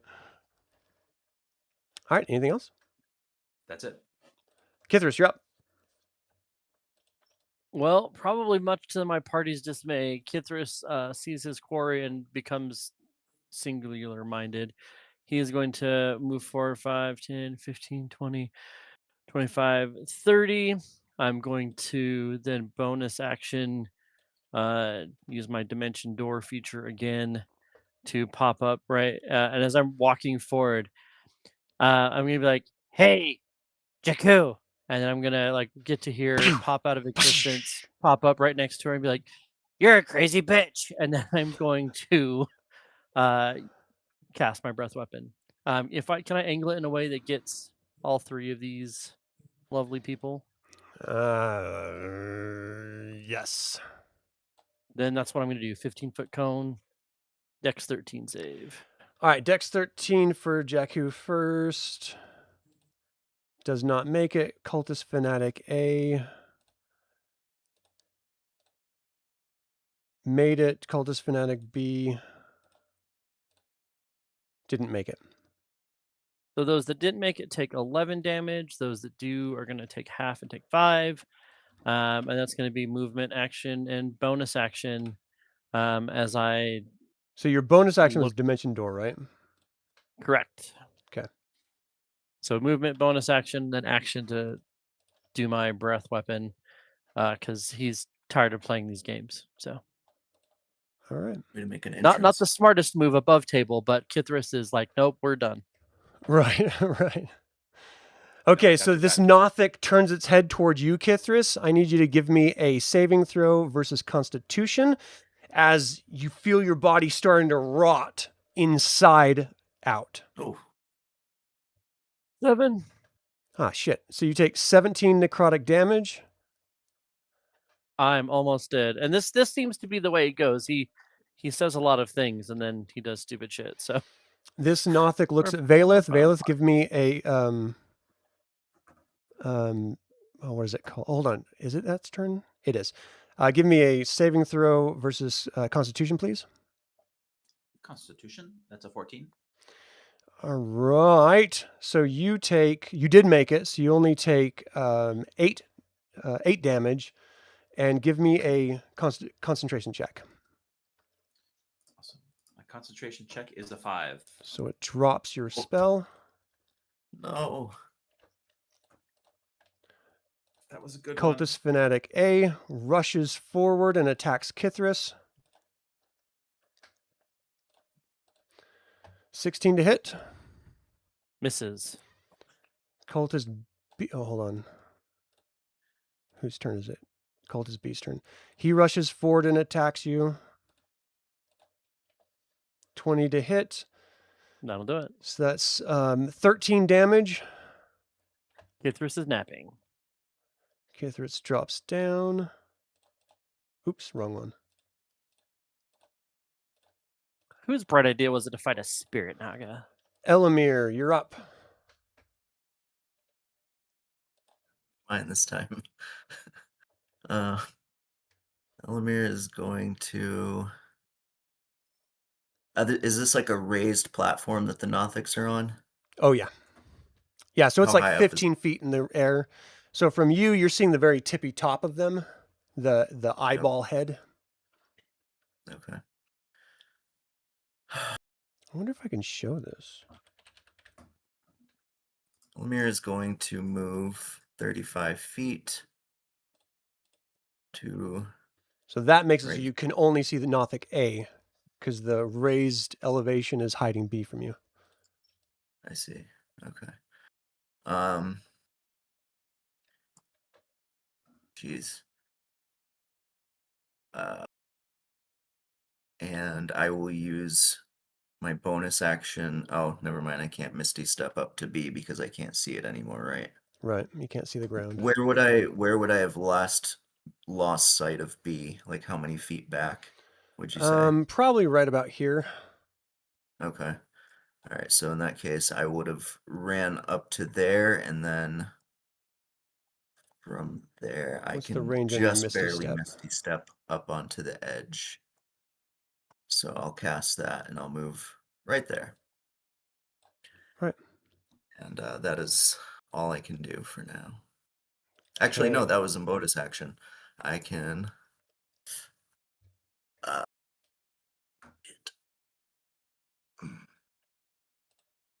I don't think I can reach it from here. You'd need a weapon with reach. I do have a spear. Would I be able to? No, I'm not gonna. Oh, I still have some movement left because I didn't move all the way down there before I Misty Stepped. So in that case, I will step forward and I will make my 2 attacks with my Roll to hit. longsword. Sorry about that. That's a miss with an 11, I'm assuming. Yes, And this is going to be a 26. that hits. So that's going to be 5 damage, and I'm going to drop a Divine Smite into it for an additional 2 damage. Wow. Okay. So you That's strike my at it and it sort of rears back. You hear this sort of like whirring, like sound as it's moving around toward you. It Anything was else? radiant damage for the 2, but Okay.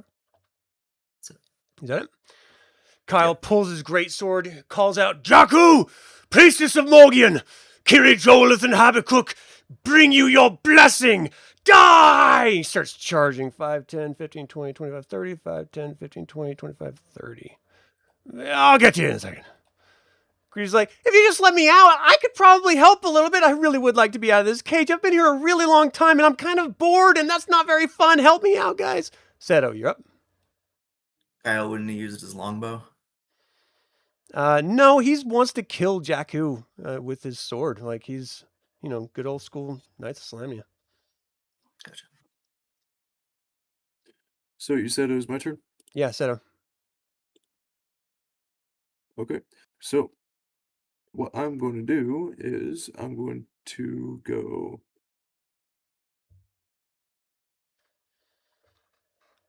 5, 10, and I'm going to attack him with my maul for 30, Kyle's 20. like, what are you all doing? Kill Jakku! What are you doing? So you rolled what was to hit? 30, 20 for Okay, you 6 hit. damage. I'm showing 11 damage on that maul. 11? That's what it says on me. It says 2, Oh. 4, and 5. Yeah, 5 is his charisma. Oh, yeah. All right, so you crush his damage. head from the back. He clearly stops chanting.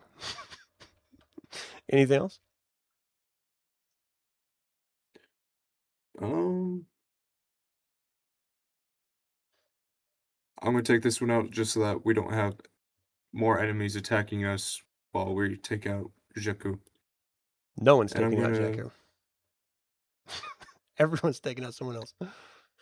Roll to hit. Hey, I shot her.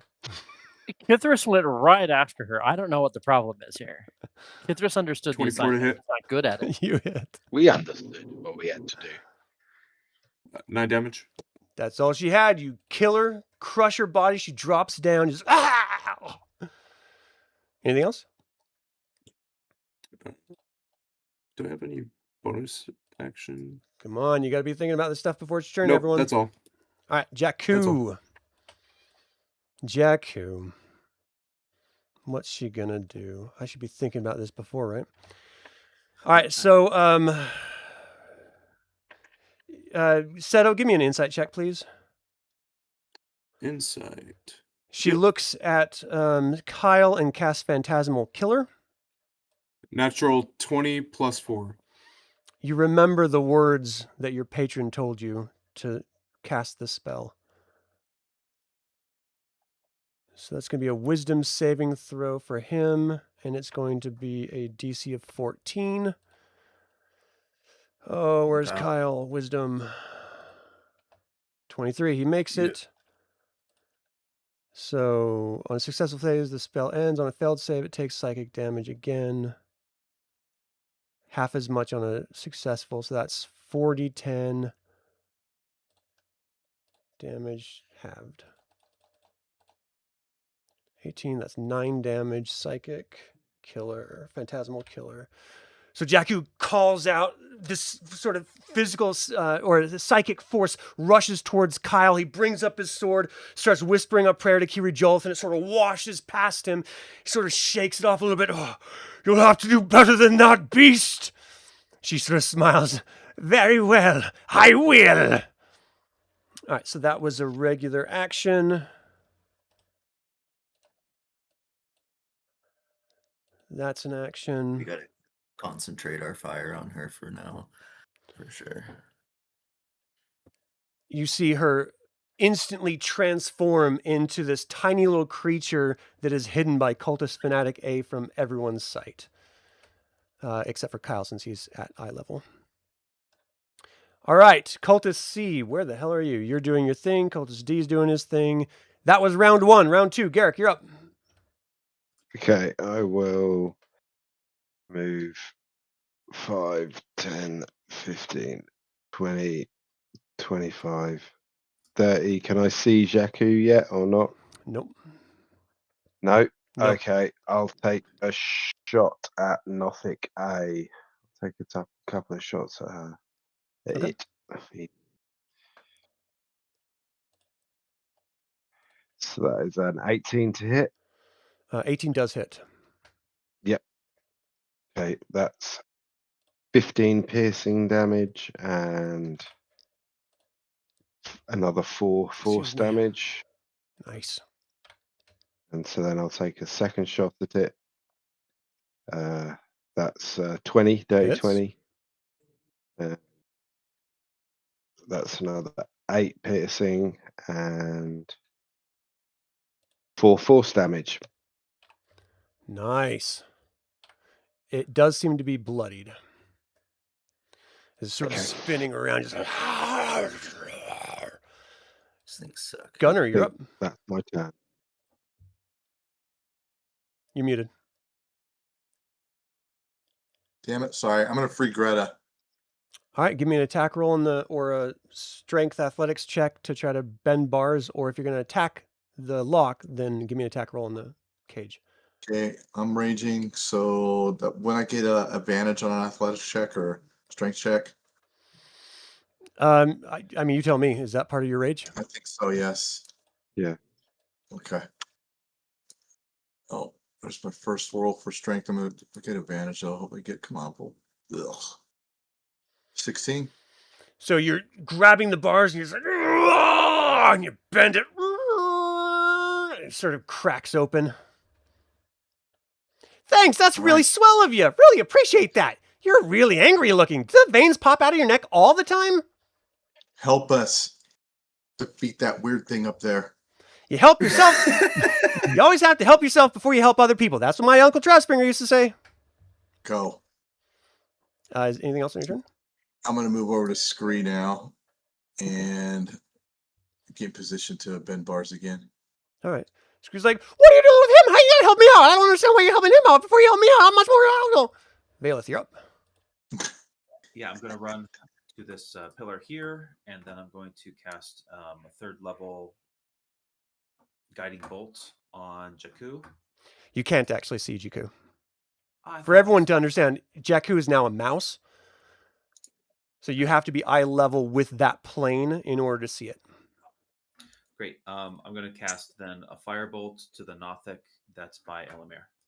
So you can't see that because you're too far under that 15-foot rise, but you can see Nothic A. Okay, then we'll move that to A. Okay. That's 19 to hit. That hits. That's going to be 10 fire damage. Nice. It explodes around it. Anything else? That's it. Kithris, death saving throw, please. Nothic A looks down at Valeth that just hit him. Give me a Constitution saving throw. 18. Nice. You take 8 necrotic damage. That is the half. And then Nothic B, you're in melee with him, so it's going to do its claw attacks on you. The first attack, 16 to hit. Misses. You deflect it with your longsword. Second attack, 17 to hit. Misses. You're parrying it off using your shield to sort of bounce off as it's clawing and raking, make that metal on claw sort of Freddy Krueger sound like, against your shield. Cultist Fanatic A rushes towards Kyle. Morgion will have your soul! Ooh, hold on a second. Morgion turns around, points at Kyle. Beg for forgiveness for disrupting our ritual! And he needs to make a DC 12 wisdom save for the command. DC 12 wisdom. Okay. He's like, Okay. the power of Kiri-Jolith is with me, vile creature. You cannot harm me. And the other one looks over and casts Hold Person on him. I don't already have it up, unfortunately. Let's see. Hold Person. Wisdom saving throw. Come on, Kyle. You've got this. And he makes it. Beautiful. Nice. Fights off the spell. No. Elemier, you're up. All right. I'm going to make 2 hacking attacks at the Nothic. 13 does not hit, I'm assuming. No, you sort of bounce and ricochet off of its armor. It's metal. How about a 21? 21 does hit. Okay. That's going to be 8 slashing damage. Okay. Sort of cut a little And, bit of its flesh. Yeah, I think I'm going to risk an opportunity attack and run over up to Cultist Fanatic B. So 5. 10. All right. 8 misses you. Yep. All right. Anything else? Nope. Kyle slowly Okay. power walks up to this mouse on the ground. You cannot fool me with your new shape, Jakku. I know vile evil when I see it. Die! And he brings his greatsword down. 12 to hit. Come on, Kyle. Where's Jakku? I have a reaction to that. Yeah? Yeah, Channel Divinity, where I can add a +10 to it. Really? Well, that will hit. That's awesome. Okay, he'll take it then. That's awesome. So 16 damage. He brings down, slices into her. She screams out, no! The second great sword attack. 29! Is that a natural 20? That is a natural that is 20. A natural 20. Hell yeah, buddy. Kiri-Jolith, have mercy on your soul. All right, so that's 38. well, 5 of it's bonus. So it's Mm. 10, 16, 26, 27, 33. 28, 29, 31, 32, 34. All right. 33. 33. All right, 34. I'll take 33. I trust you guys. All right, so he brings the second one down, cuts into her. She screams out in this little mousy voice. The third attack comes down, 25 hits. Damage, 24 damage. Oh my gosh. What's your name? Seto, you're seeing your chance flee before you. Greta Lightfoot rushes out and goes up the stairs. Yep, saw that coming. Seto, you're up. Okay, I'm going to dimension door next to Jakku. From back there, I mean, you can see, I guess you can see the location, but you can't see the ground from back there. But you can visualize it. So because you see the wall in the corner there. So you appear there. You look down, you see a little mouse.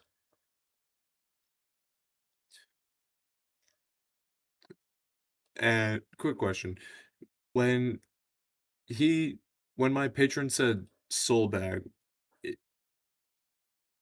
is that an item specifically on Jakku? Yeah, it's something that hangs around her neck. She keeps it around her. So right now she looks like a mouse. But all he said Yeah, was, you when you probably see her, would've- use this spell, and it will teleport the bag. And I think while we Probably were revert. coming here, and Kithris would have told you that his soul was in a bag that she wore on her neck. So you probably could put that all together. So what do you Okay. do, Seto? Well, I use my action. I can't do anything else.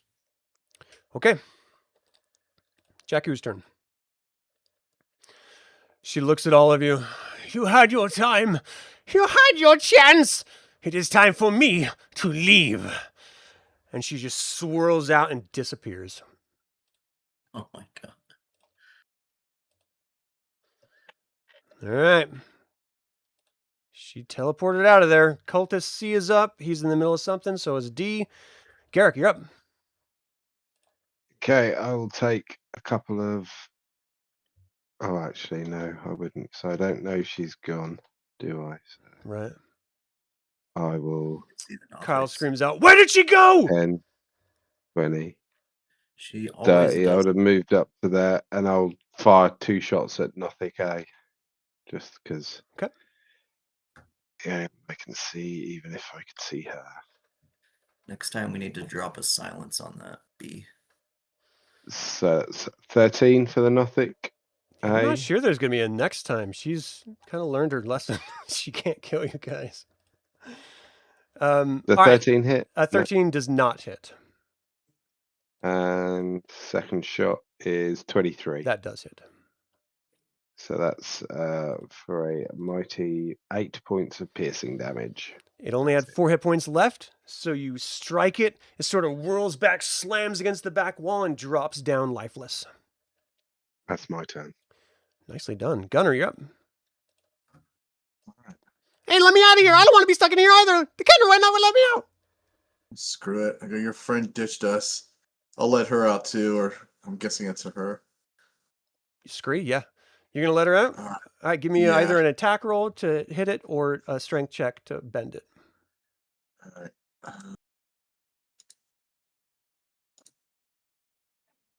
Oh, jeez.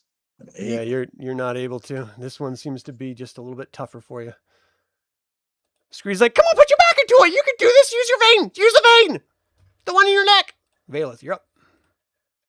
I'm going to run up the stairs to here, and then I'm going to use another channel divinity to apply a spark to Kithris, a divine spark, and that's going to be worth 2d8. So that's going to be 12 hit points of healing to Kithris. Nice. Nice. End of my turn. Nicely done. Kithris, your eyes Would go it open. You help, take a deep breath. You're laying on the ground looking up. You see 2 fanatics in front of you and Elemier just off the side. Standing up. In my dream, this bone thing was like a portal of some kind, was it not? It was. Is it a portal now? As you look over, it looks like it's lifeless at this point.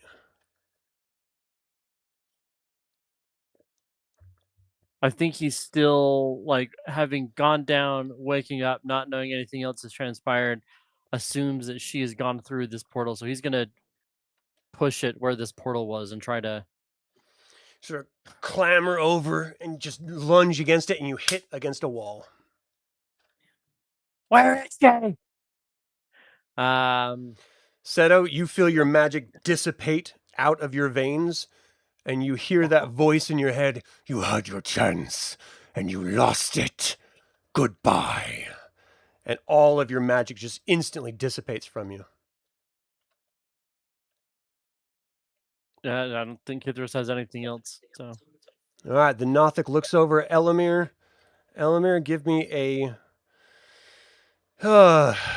Constitution saving throw, please. All right, that's going to be a natural 20 plus 4. Beautiful. So you only take 8 damage. Cultist Fanatic A turns to Kyle and attacks. I'd already tried command. You know what? It'll do his hold person just to see. So Kyle needs to do his save. Where is he? Wisdom. No problem. Makes his save. Cultist Fanatic B turns to Elemier, and he's going to try to attack. 11 to hit. Deflects. Elemier, you're up.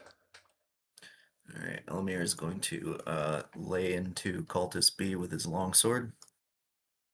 Hopefully. You got it. 16. Yeah. It's going to be 6 damage. Okay. You slice into him. Second attack. 12 probably misses. Yeah. Okay. Barely. That's all I got. Okay. Kyle. Enraged, he turns to the cultist. Where did Jakku go? And brings his sword down. She's in the netherworld! Strikes him. Oh, geez. 21 damage. Doesn't cut him down, but definitely slices into him. Brings the great sword about again. 28 to hit for 21 damage, and the cultist drops down dead. Steps forward and attacks his third attack on Cultist Fanatic. Strikes him.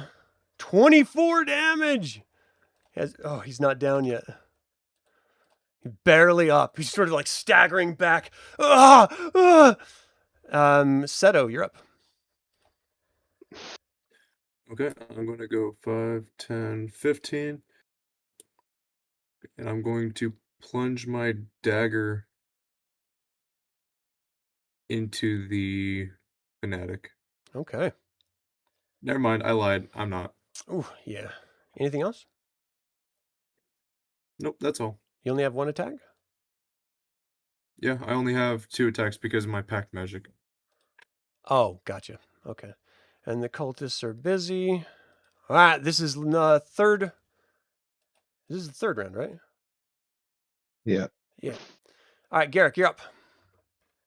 Okay. Well, I'll move up here. Look at Carl. Where is she? Obviously, he says she's not there. She I'll take 2 disappeared. shots at- I'll take 2 shots at that Nothic. One job. She may be able to come. She may be back though. We 20 don't to know. hit. 20 hits. That's 8 piercing damage. And I'll take a second shot. 26 to hit. Hits. And that's 12 piercing damage. Nice. It's still up. Okay, Anything that's else? my turn. Gunnar, you're up. No, that's it. Boy. I'll try to make another attempt for 3.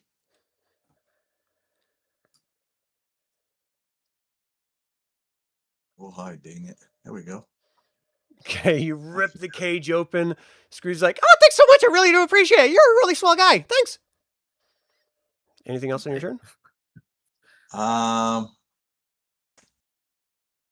Yeah, just still watch over her for a second here. So we're probably gonna want some information. Okay. She moves past you and runs up. See you later. She didn't want to be caught in the cult's trap. Valeth, you're up. I'm gonna take one step over, and I'm gonna take an attack towards the Nothic. Okay. To the south, that was a 12 to hit. 12 does not hit. Okay, it's the end of my turn. Kithris, you're up. Githris is going to stand up, step back over here. I want to grapple this cultist fanatic now. You mean unarmed strike? Wants answers now. Yeah. 14. 14, you grab onto him. I just start screaming. Go ahead. You can go ahead and say what you're going to say. I just start screaming at them and be like, how do I get to her? I have to kill her. Where is she?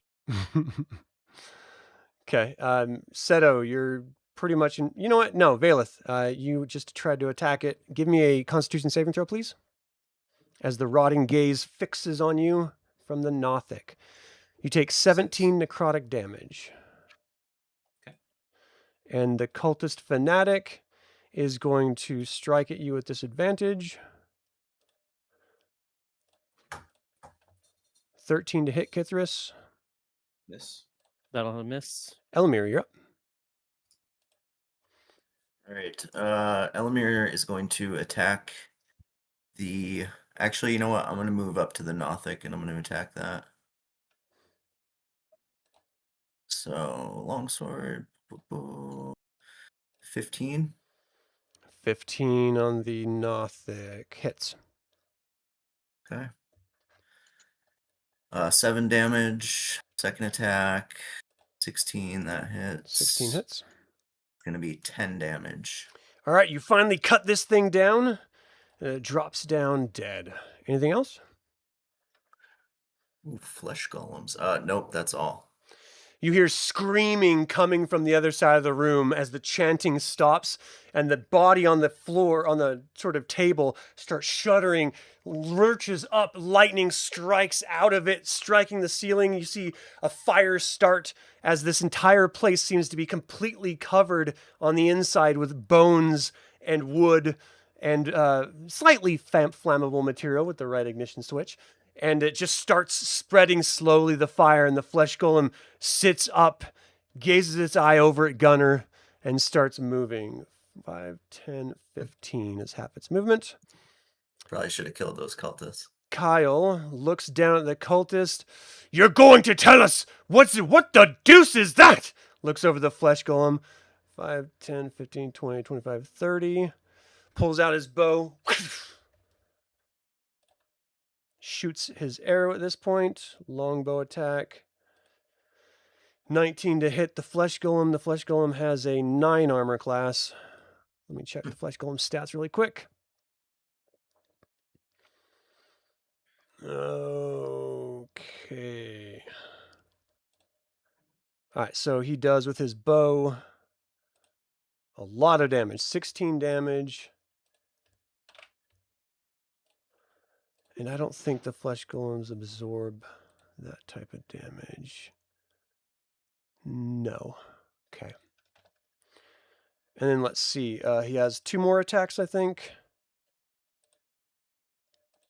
So 17 to hit, hits, and 29 hits. So he takes another 26 and 15. The golem is just being pin-cushioned by these arrows and just starts screaming, going berserk in its own right. All right, Seto, you're up.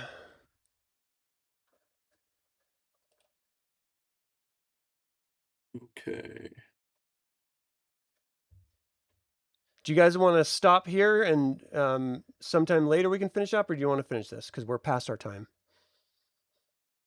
I'm good either way. Yeah, I'm good either way. I'm open. Okay. What do you do, Seto? We can finish this. 5, 10, 15, 20, 25, 30, and 5, 10, 15. I'm going to throw my dagger into Cultist D. Roll to hit. 15 to hit. Hits. 3 damage. All right. Sort of screams out, ah! Who's throwing daggers? Who does that? Anything else, Seto? That's all. All right, you see the other bodies start twisting and twitching and sit up. Rah! And start heading toward 5, 10, 15. Looks like it's headed toward you, Seto. Cultist C moves forward 5, 10, 15 and attacks Seto. Take my sickle! 19 to hit. 4 Nice. damage as it slashes into you. Cultist D is going to move forward as well. Attack Seto. Since they're touching me, would they get diseased? They're actually not touching you. Their sickle is slicing through you. But they're touching the sickle. So it's it's not transitive. So 19 to hit, you take 4 damage.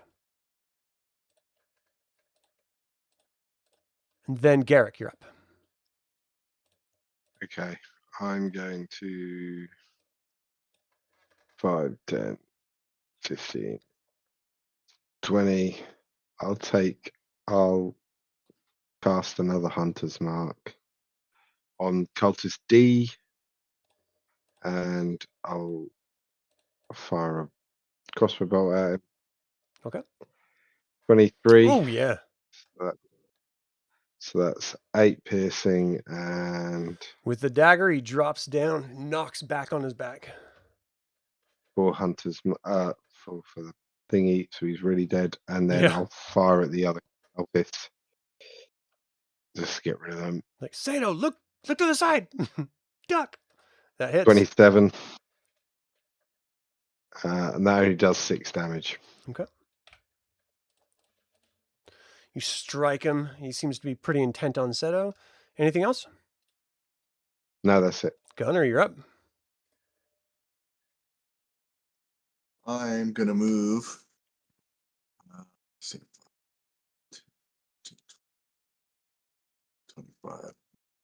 Attack Golem A. Okay. 24. So the flesh golem A, 24 does hit. Roll for damage. I'm gonna re-roll that. It's a little better. So that's 12. 12 damage. 12 damage. Let me see. Second attack. Actually, you know what? I'm going to give cleave damage to the other guy. Okay. That's my... So the other guy takes 2 damage. All right. Cleave. Now I'm going to roll for my second attack. Whoops. Maybe 13. 13 to hit does hit. Hey. So take another 9. 9 damage. Okay. And that'll be it. All right. That was Gunnar. We're at Valeth. Casting Cure Wounds, level 3 on myself. Nice. I'm remain where I am. That's the end of my turn. Okay. Kithris, you're up. Kithris is probably just going to grab this cultist. Like, I still have him gripped, right? Yeah. Like, I think I just going to kind of whip them around, like, so that they're in front of this portal. Like, kind of step over right in front of the portal with them, and just be like, give me a "Open strength it! check to try to move Open him. it!" Okay. It's going to be opposed strength checks here. This is the Athletics or fanatic. strength? I guess it doesn't matter. They're the same. Yeah. So 7. got a 10, so you're unable to move him. But still, like, the intent is like I'm trying to shove them towards what I know to be the portal, and I'm demanding that they open it. He just smiles his big toothy grin. You're going to die here in our temple. You'll never get your soul back. I'm gonna go get it from her. Open the damn portal. All right, he's going to attack you with disadvantage. 9 to hit. Elemier, you're up.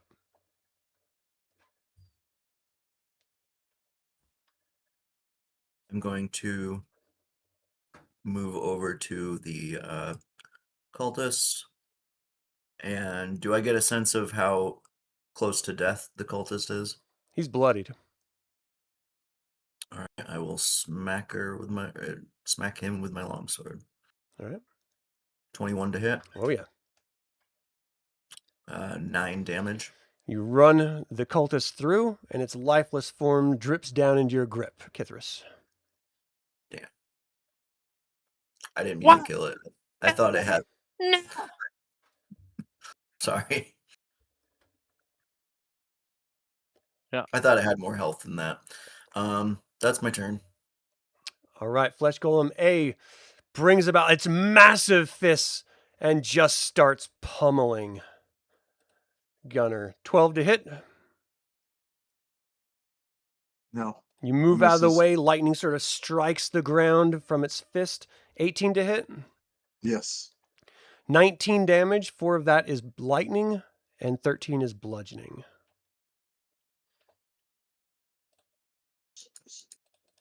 Kyle moves in to attack 5, 10, 15, 20. Bringing his great sword to bear. Hits 1 hit. Hits 2 hits. Hits 3 hits. So we're looking at 20, 33, and 17. 33, 17. So he's just slashing at this thing, and it's just taking every single hit without even seeming to recognize pain or anything. Seto, you're up. I'm going to place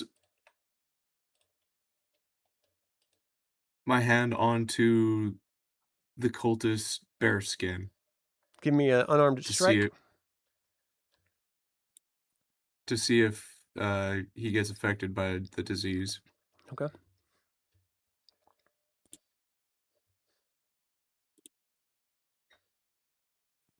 $12. 12 is what you need. You touch him and you see his skin already has all of those like welts and warts on it. He looks at you. You're infected too. Welcome to the cult, brother.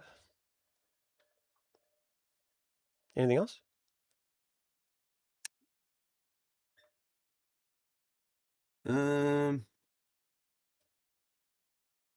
can't take another action.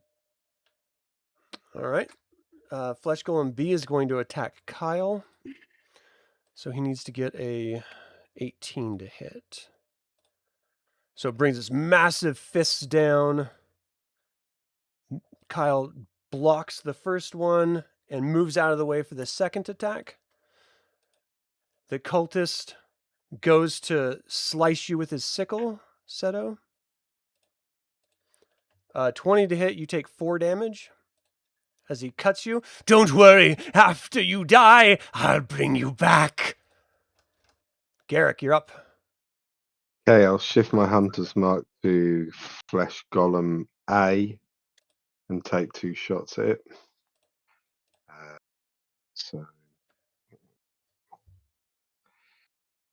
Oh, there I am. So we're at the top of a new round, so you're gonna have to like recast that because that went down last round. No, it's the concentration spell that lasts for an hour. Right, but when the person dies, it goes away, right? No, you've still got concentration on the spell. Not if there's no one there to concentrate it on. What do you mean? So No, because Hunter's Mark, if the person that has it goes to 0 HP, you could transfer it to someone else. Yeah, you have So on your bonus. last round when it costs you your died, bonus. just make sure when the thing dies, whatever has it, that's when you say, I'm going to shift it over. Because otherwise, it Okay. goes away. Well, all right, so alright, Golem A because has it? Yeah. All right. Yeah. Cool. So I don't know. Did I just roll to hit? I think I did. Yeah, 27 to hit. That hits. Oh, yeah. And that's 14 piercing damage Okay. and 5 force damage. And because he's in combat, it's a sneak attack. So an additional 2 piercing 5, damage. 7. All right, so you smack it. It sort of shifts its body to the side from the force. And then I'll take another shot at it, which is a nat 20. Oof. Nice. So that does 14. that's 14 points of damage, and and the force damage is an additional 6. All right, it is well past bloodied. Anything else? No, that's it. All right, Gunnar, you're up. All right. I'm gonna attack Golem A. Okay. First attack. Oh, 14. I thought I hit last time with that. 14 does hit. Okay. 9 damage. Second attack. 9 damage, drops it down. Oh, It slowly yes. takes a knee. It looks out, trying to reach out to you, and just falls down, and its body starts to just unknit at different pieces as it was put Okay. together. I'm gonna roll for cleave damage to the other one. Okay. So do you transfer your hunter's mark Yeah, to the golem or to the cultist? to the golem. Okay. That golem takes 12, Nice. It is bloody. and I'm gonna move to. Well, actually, you know what? I did roll to attack. You have to roll again. Different character. Okay, that's fine. All right, I'll roll again. That should hit 18. Oh, yeah. Roll for damage. Oh man, 16. Nice. Cut into him. Sort of lets out a low moan.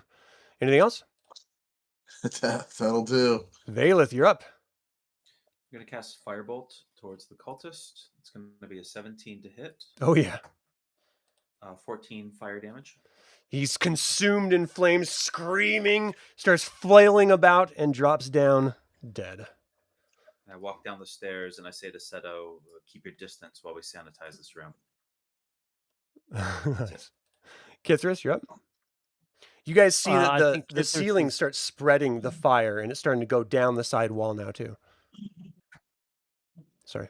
I think Kithris is like, like seeing red at this point. Like he's just like probably shaking the dead body. This color's like, no, wake up! I have to find her. Like he's just, I think, distraught and doesn't know what else to do.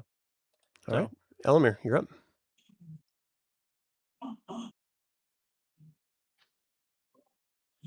Elemier?